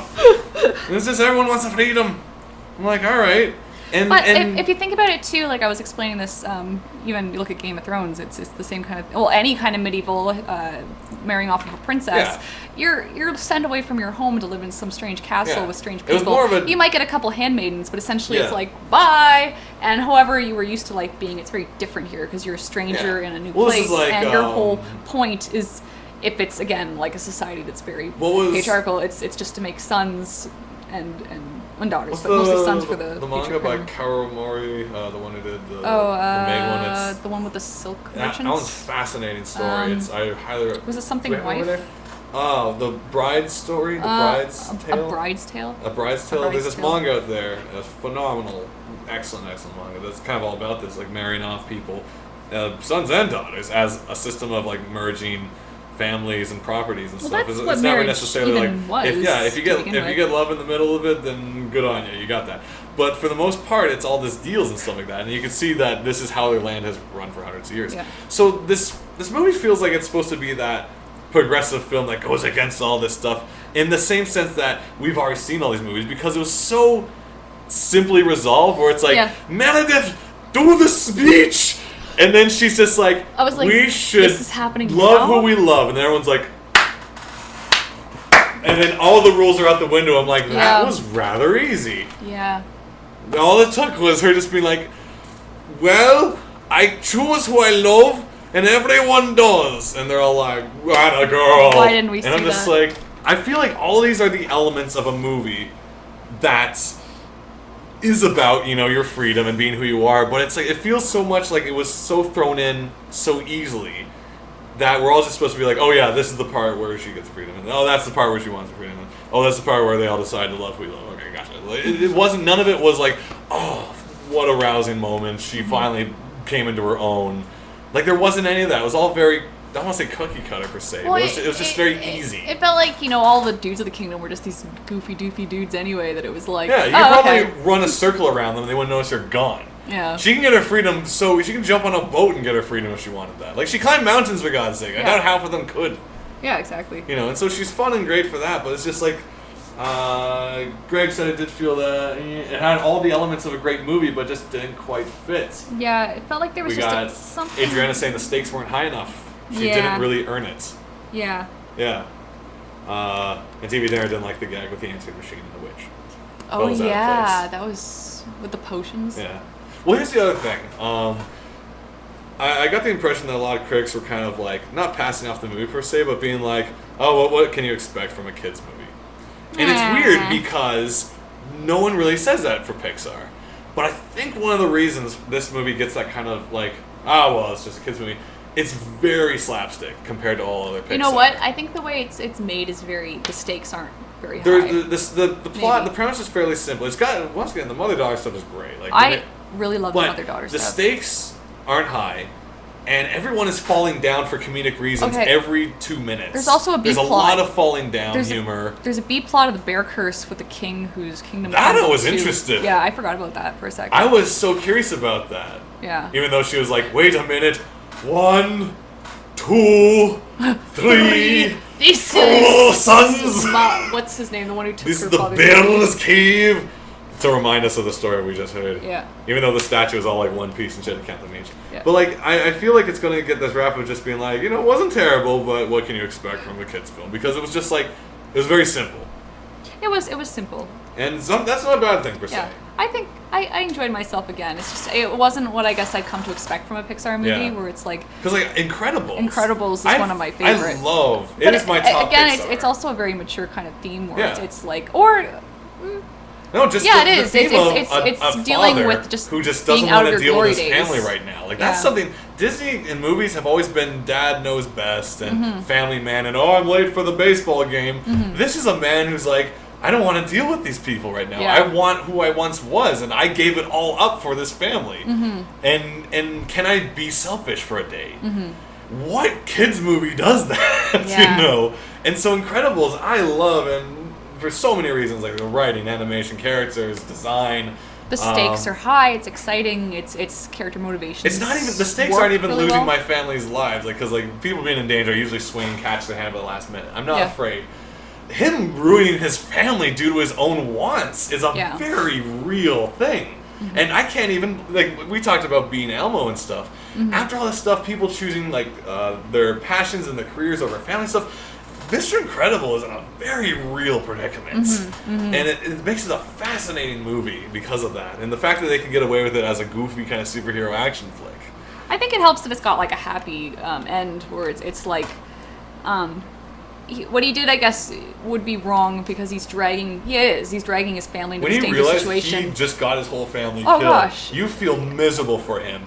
And when he threatens to, like, break her neck to her, like... Yeah, but then he doesn't, even though he has nothing anymore. It's heartbreaking. He can't even, he's like, go ahead but and try. It's happy because at the end it's like, oh, okay, well, we're a family, so we're tight. And then it's like, and there's a bad guy. Yeah, and we're all united because we have crying, superpowers. It breaks my heart. And I'm like, my God. Like, the only thing I complain about Incredibles is what's her face? The lady who's, like, the assistant. And she kind of turns a leaf out of nowhere because I think she was more character than just... She was a bit of a problem because after every other superhero that got killed, finally it's like, oh, Mr. Incredible feels bad. I feel bad too. And so that was a little shoehorned because she didn't have any remorse for anything else that happened. She was still like the smarmy, oh, Mr. Incredible. I wonder though if it's other superheroes, it's so like cartoony and superhero-y that's like, I will stop you, but like seeing a grown man cry is just like... Or the other half of it too, like the scene after the whole montage of him training, and that scene when he like measures himself and he has that like content look, I feel so good for him. I do. It's just like he's not who he was as a youth. He's still a big man, but he looks healthy. He looks happy. I'm like, for some reason you root for him on like the little things. Like this is him just wanting to get in shape, and I'm like, he did it. He achieved it. I'm like, good for you, man. I feel this. Like it wasn't like, good on you, Meredith. You saved your mother after you damned her to illness. Even though it was your own fault. Even you did it vaguely for reasons Give undescribed. Her a cookie. And the high stakes were not high. Yeah. Well, because turning her mom into a bear is this like awful thing, but then it's like when you see the little kids see the cake there, and it's like, oh yeah. No. They were up to something, those kids. No, the best though is a handmaid lady who then like puts the key in her chest so like intently, and then runs away, and they're like, what the hell? And I like when Merida's like in the door frame with her cheeks squeezing out, like, get the key, and then the little bears just, you see them in silhouette. And she's like, there's that. And then you see their shadow as they're following her, and it's like these giant. The bear shadows are funny. Like once again, there's a lot of good elements in the movie. There's a lot of good humor. And there's a movie in there somewhere that needed a little more weight. Yeah. So I guess alright. So as a character though, how do we feel Meredith did? So she's like, because characters are supposed to have faults, but did you don't feel she earned her? I think she did show bravery, remorse at the. Oh, okay. I mean, she was brave all the way through, just with all the crazy things she did. I thought it was actually a brave moment when she said that she understood why she was supposed to get married and that she was about to accept. And then I was like, oh, that is brave because it's something she didn't want to do, but she's going to do it for her family. And I was like, oh, but then it's like, oh, you don't need to worry about it anymore. And I was like, oh, okay. Well, that's cool too. Because it was like,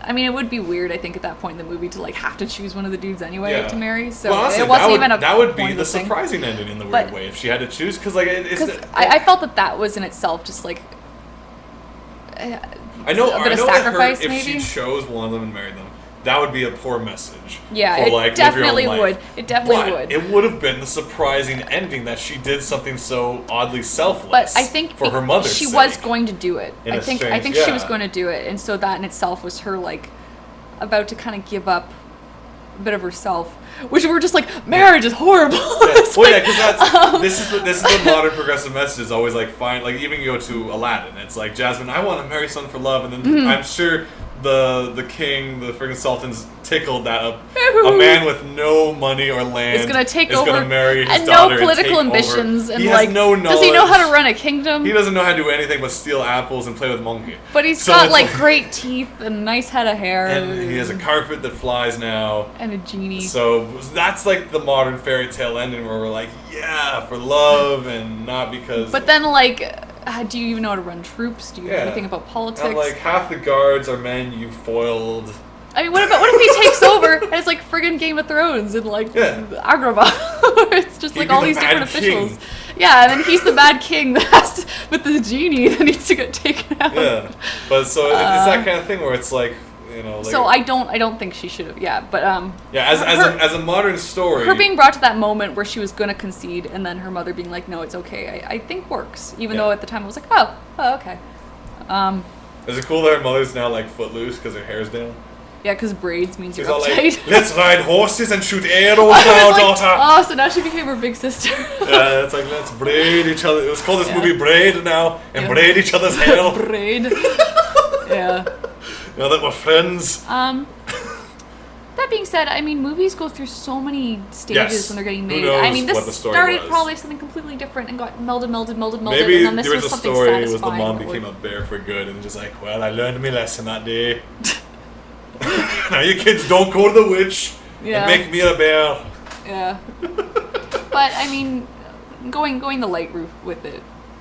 Alright, let's give them some high points though. I think I was giving high points. Big ups for having all lead characters having Scottish accents. Hell yeah. Because too often they're like, the audience won't understand a wee thing they say. I don't think all the actors apparently were Scottish. I think some of them were faking it. Well, someone was saying, at least they tried. Someone was saying Merida's not Scottish. Can someone back that up? Can someone probably not check that for us? Like, not that Pixar relies on star power up front, but they do cast stars. Mm-hmm. Like, they don't slap it on the poster. It's like, Meredith is played by Scarlett Johansson. They make smart choices, I think. And the bear is Chris Rock. It's like, okay. Yeah, I don't know. It's. They did switch directors halfway, though. Yeah, it was directed by Brenda Chapman. Her name still shows up, though, right? Like, yep. It's still I'm curious what... they did the same thing with Ratatouille, where they switched up directors. And the same thing happened with it's hard. Emperor's New Groove, Empire Under the Sun. I don't think I'd ever have it in me to direct something. Just all the different... Pixar Sweatbox, all the different that stuff. Things you have to keep in mind and on track and with deadlines and with... Yeah, Kel McDonald is the voice actress and she's Scottish. Okay. Are we being horribly offensive to Kelly? We're Irish. It's okay. Yeah, I don't know. Tangled. Actually, I'd like to see what you guys are saying halfway up here. Disney Fantasyland. Tangled. I enjoyed Tangled more than Brave. It was more fun. Tangled wasn't a bad Tangled. movie at all. I thought Tangled, it was very sweet. Because Tangled, I didn't feel she was doing the obvious thing of I want my freedom, mother. Like she wanted a day to go find them. Like I like that her goal was actually her goal. Like she actually said it. Like it felt so much that going back. I don't want to keep harking on the term freedom, but it felt so much like you, the audience, know what I want, right? Okay, so freedom is the key word. Remember that. Where's the map? Like it was very like it felt very like the magic word of this movie is freedom. You know, and so anytime she says like, oh, that's the thing she wants, and that's her hero's journey is that thing, which is not really like where else. You know, there's something so heartening, if that's the right word, about Rapunzel being like, I just want to see the lanterns, dude. Yeah, just because when those lanterns are raining down and I start crying it's when beautiful. it's so listen. Okay, yeah, we went to see fireworks for Canada Day on the weekend, and a couple people were letting loose lanterns, and he's like, "Oh, what is that?" And he pulls out the camera, and he just starts singing some weird. All these times looking in the distance. Is that even the lyrics? All these lanterns flying in the sky. Whatever, I know the words. Now you're here. It was great because it was just every time a lantern was there, it was just camera and singing. There was like 3 lanterns that night. Yeah. I could see the. But that moment kills me. Like I've seen Tangled a few times. I've seen it in 3D, I've seen it in 2D. Man, when those lanterns show up, I am bawling. I thought when you see the king like. Sad. Oh, when you see. Speaking of sad, Mr. Incredible. On her 18th birthday. When you see the king and the wife's like chucking up his tie or whatever they're doing. puts on the And medal. he has no eyes, right? He's just this big eyebrow No, character. he's just really sad, and it's the saddest face I've ever seen, and like I'm like It is heartbreaking. miserable for that man. And they're all a family, and then they all hug at the end. That's nice. Yeah, hug it out. But yeah, so like Tangled, I really enjoyed, and it's like it's a story that didn't sound like it was winking. Like some people won't like it. Like I know my friend Graham is all like, "Ugh, it's so Disney. It's all princesses and songs and stuff like that." But it's like the goals felt more genuine in a weird way, where else Brave feel very played out. Like maybe it's just like this story has to be told again and again and again to get it into your mind that everyone needs a freedom. You know, but it's just like there's gotta be a different way to tell it. It just feels very old hat. I guess it did feel like something I'd seen before, where it was Like- kind of like, oh, here's another like episode of. Well, the first time I saw the trailers, I'm like, oh, so it's like Mulan in Scotland or something like that. Yeah. It's just like she wants, you know, and that story has to be told of like wanting to be independent and not having your life run. It's interesting though, But there's because gotta be another way. I guess it's like the Going against tradition. no, because I'm thinking about even all the what would have been cost was all at war, I guess. But it's like all those guys were so goofy and doofy, like throwing stuff at each other, like they're all these old war buddies. Well, that song got Anyway, interrupted. I mean, maybe it could have gotten really Girl, bad. we're fighting for- No, I'm talking about Oh.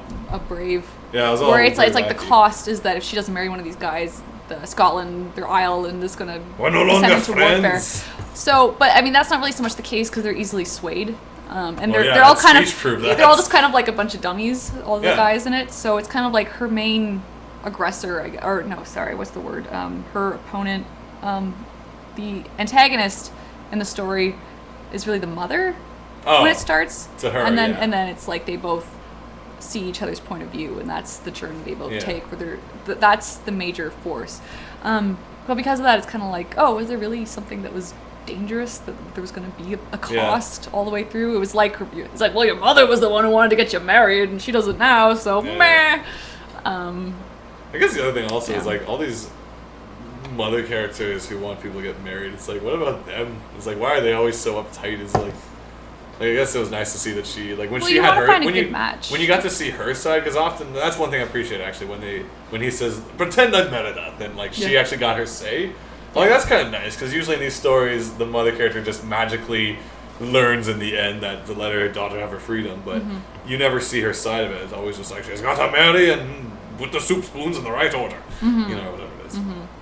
One thing I do like too is when all the Viking dudes or whatever Scotch guys were fighting, and then the queen just walks through I the like that a center and they all lot. just part. Yeah. She's a very like Lady Stark kind of figure in It that. Like, shows a lot of just the power she Yeah. has in the kingdom. yeah.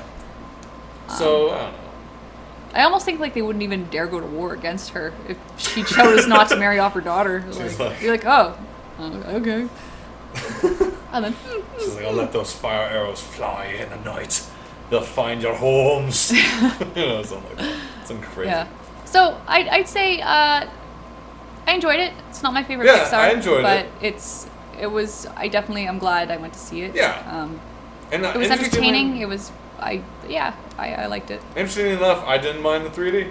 Like I actually enjoyed some of the subtle depths. I did. I think we were sitting just a bit too close because stuff was just happening, and I was like, oh, We were really close actually. We were third row. Yeah, like those Or the something. horse stuff was just so. It was a little fast. much. Like I was having a little trouble. I like But, the will-o-wisps. Those were really cute. Yeah. Actually, the will-o-wisps were right off the screen. You could just Yeah, grab touch one. them. Yeah. Follow them to the woods. Yeah. And baby Merida, little Merida. Oh, yeah, Okay, yeah. there's the scene where she's like dreaming about her mother singing to her by the thunder? fire as a kid, and I was like, how could you feed her poison cake? Yeah, dude. She loves She you. protect you from the thunder. How dare. She ran away when the bear was chasing you when you were a kid. She rode you to safety. Yeah, no, there's some cute stuff in it. Like Yeah. I enjoyed it. I guess it's because it was like there was one big blowout, and then it was like drastic measures where it's like, couldn't you talk She's about like, this? But I guess she burned her No, bow. So mother must die for this. And I like that she felt bad about burning the bow too. That was kind of nice. She did. Being like, oh, well, I was actually. I don't understand This that is hobby. interesting because I was talking to Jerry about this, and I was like, oh, it's like she didn't even know she burned it. She threw it behind Yeah. her and she burned it. And actually, she did know the fire was there, and this made more sense because it was like she was angry that like her daughter had insulted her, that she had ripped a tapestry, Yeah, that like, she this is took my the one thing. thing that she liked, and it was like, I like knitting. you know, I want to hurt you right now as much as you've hurt me, and then done it, Yeah, and she then had a suddenly moment. it's like, I'm the mother here, I shouldn't be doing this, Yeah. and then just the absolute, like, I think she cries because she yeah, did it. she felt miserable because like she Yeah. wanted to prove a point, but sometimes it's not worth winning.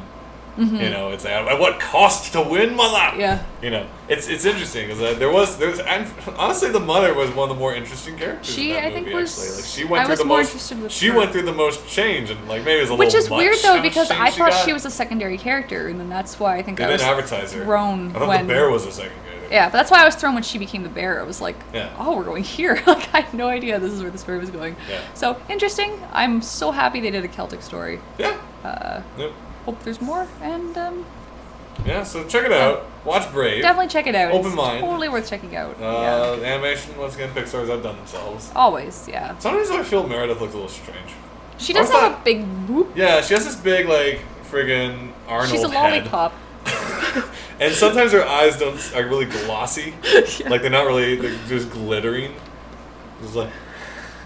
Sometimes it was a little weird depending on the angle. But, like, man, you gotta watch those videos on the hair physics. Because they basically said, considering how twangled her hair is actually longer than her body, but it's bunched up with curl physics. And watch, Like, if it was wet, it would just be like... watch these making ofs. It's phenomenal. She's actually Rapunzel's model with, like... Yeah, boop, they just curled her hair. and then the head's like... boop. The one thing I'm curious about, though, is the marketing for this. Because, of course, the first thing that comes out is, Meredith, brush her hair! It's like the doll. I'm like, where's the bloody crossbow from Nerf? Yeah. Like, I want to see, like, on the box, just like... I've read you know. articles, though, where it's like, now archery's becoming more popular because of this and Another thing. with the Mockingjay.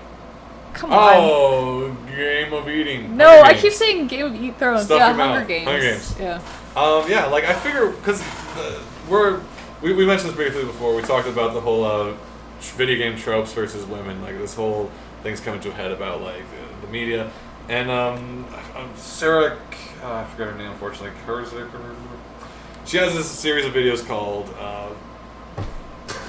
Thing. something about tropes and women and stuff. Okay, I'm horrible at the moment. I can't remember. But the point is, there's one episode that was about marketing to children. And it's all like, the Nerf commercial is like the three boys with backwards caps and the Nerf sniper rifles. Like, yeah! And the girls' commercial is making beads and wearing them! Yeah. Yeah. Some guy Just singing like it. that. Making beans. And I'm thinking, this is the point where we start fixing it. Because consider the character Meredith is riding horses and crack shine arrows. Sell the Disney, like... You know, now that I think Lord of the Rings about it, came out, and Aragorn's on the box with his bow and arrow. Sell the Yeah. Meredith bow and arrow at the Disney store. Why not? we don't watch a lot of kids stuff these days, so we don't see a lot of kids commercials. But it Yeah. always surprises me that it's like very too specific Yeah. children groups that toys It are is. marketed at. And there's no, what if you're a tomboy? What if you're? Yeah, no, the it's then reason- you just like the boy toys. But it's like, well, why isn't there something for me? It's called Feminist Frequency is the series. Check out, just to watch the episode, just see what she's up to. One episode was really good because it was about Lego. And in the the past, girl Lego? in the past, Lego was very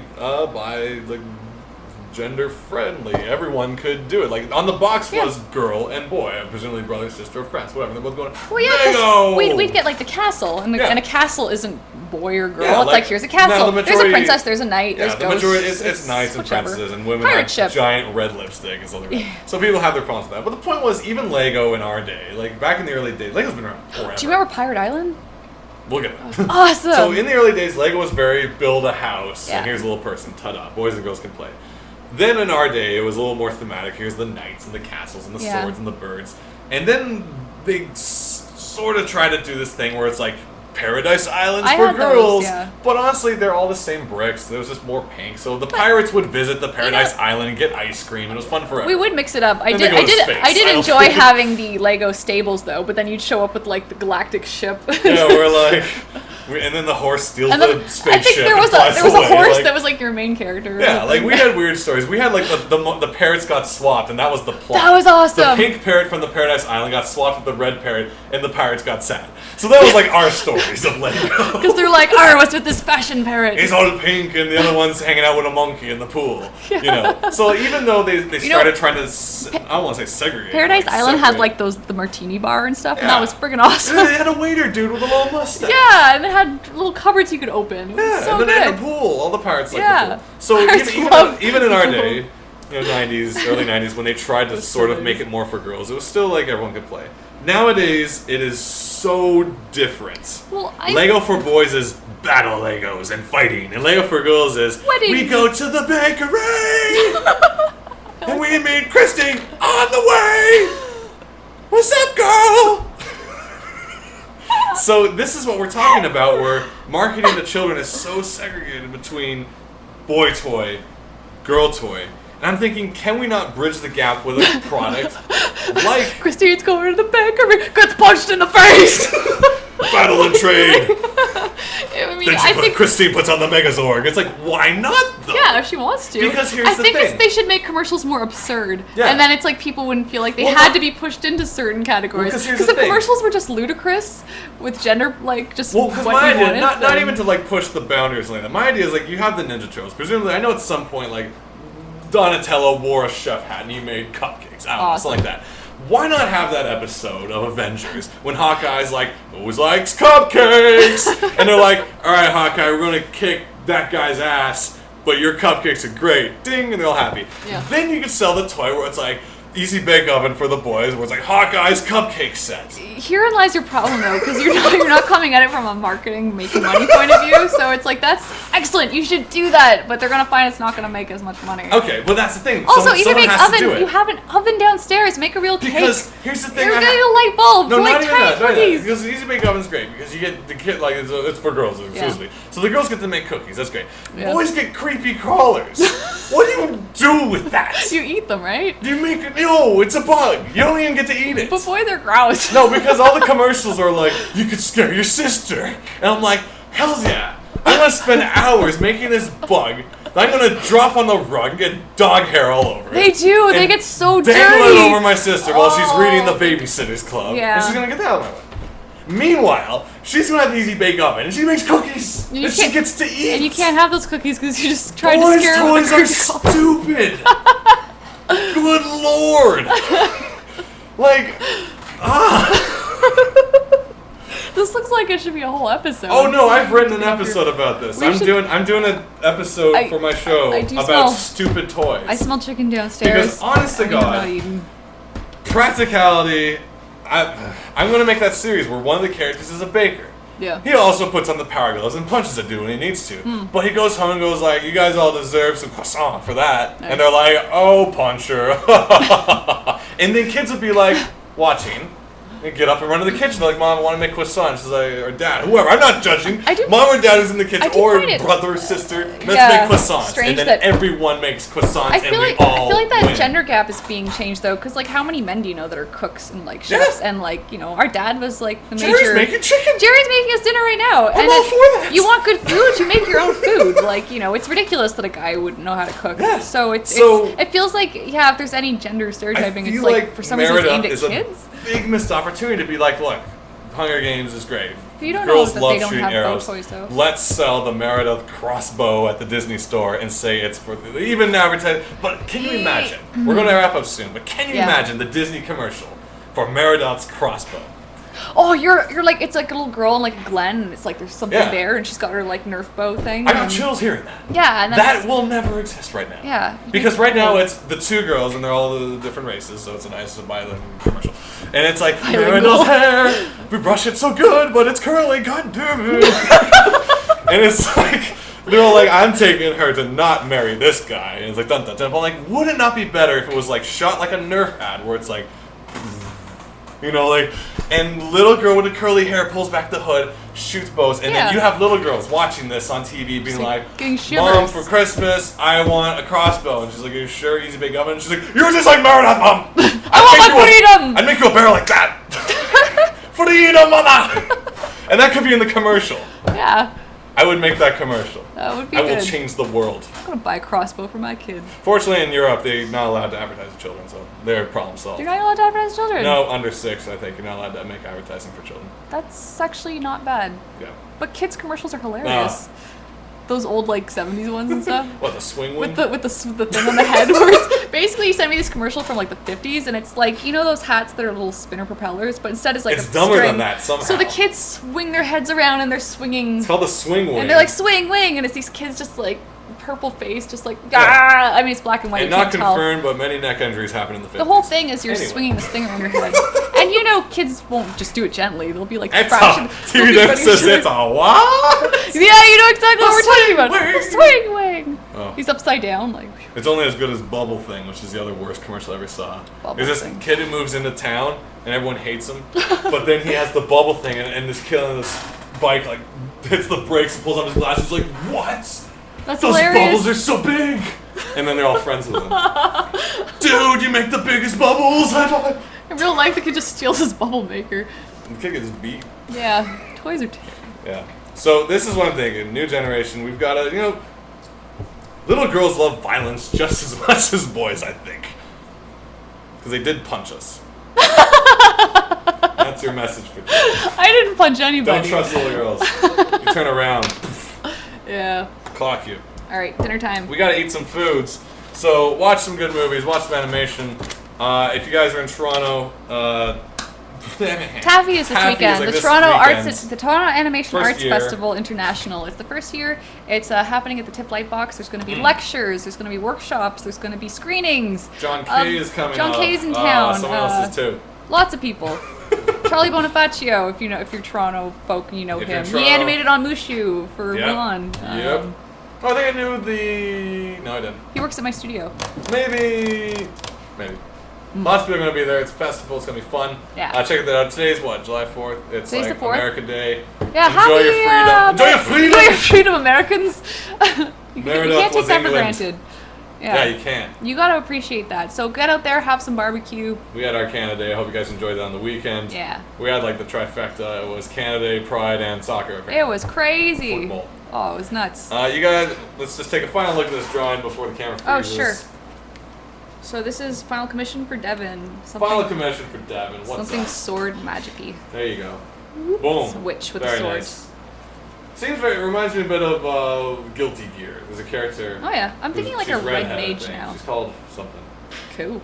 but she has a hat. Very Cool. nice. Very nice. Eddie chicken. We're gonna go eat. No, this is eating yet. This is our 40th episode. Shenanigans Yeah. Live. It is. 50th is coming up. 10 weeks. I expect fan art. Well, yeah, thanks so much for tuning in for our weekly. Our weekly yell at Yammers. musicals day. Yeah, I think you just ruined Phantom for me. What a creep. Yeah. Ugh, that guy. I sang a good parody song that night that went something to do with Control Freak. Anyway. See you guys, man, if you're leaving right now. But until then, you're going to want to get Silly Kingdom and celebrate your freedom.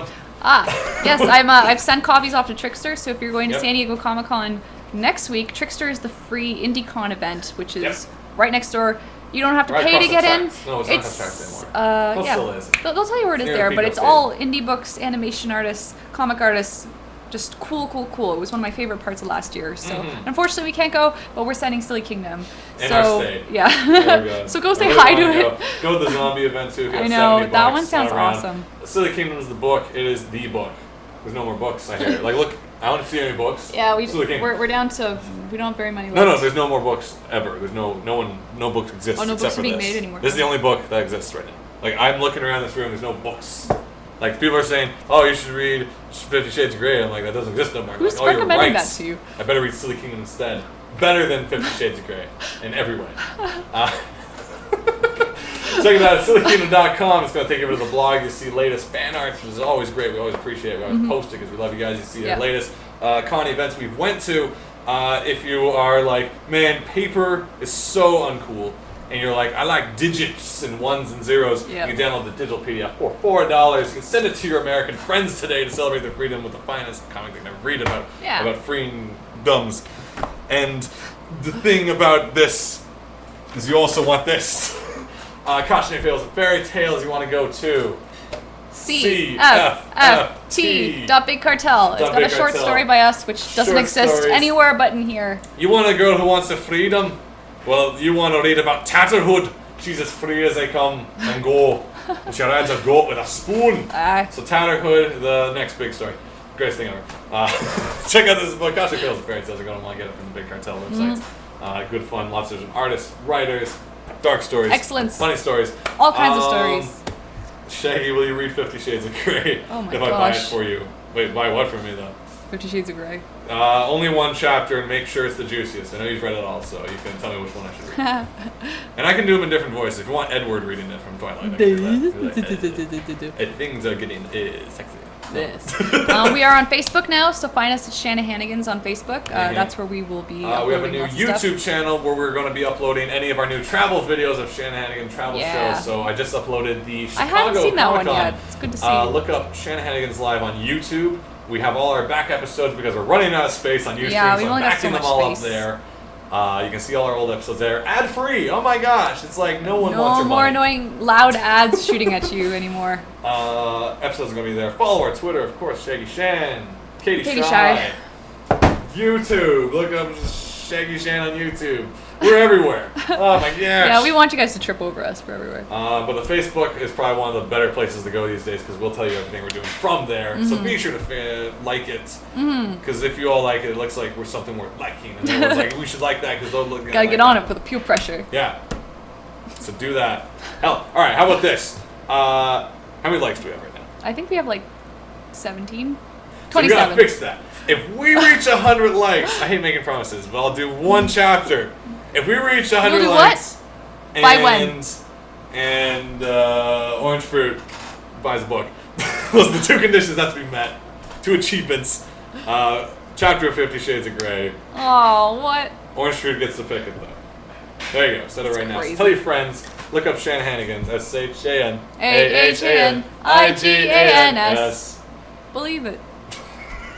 I gotta go get some dinner, guys. We're getting dinner. Thanks Enjoy for hanging out. whatever you're celebrating. You guys, these are two awesome countries. I'm sorry, Australia. That game's so expensive. Yeah. Ciao. We'll see you guys next week. Usually 7:30 on Wednesdays Eastern. If not, it's at 9:30. And we'll let you know if we're running late because sometimes my work just. Keep track on the Twitter. See you guys later. Watch good movies.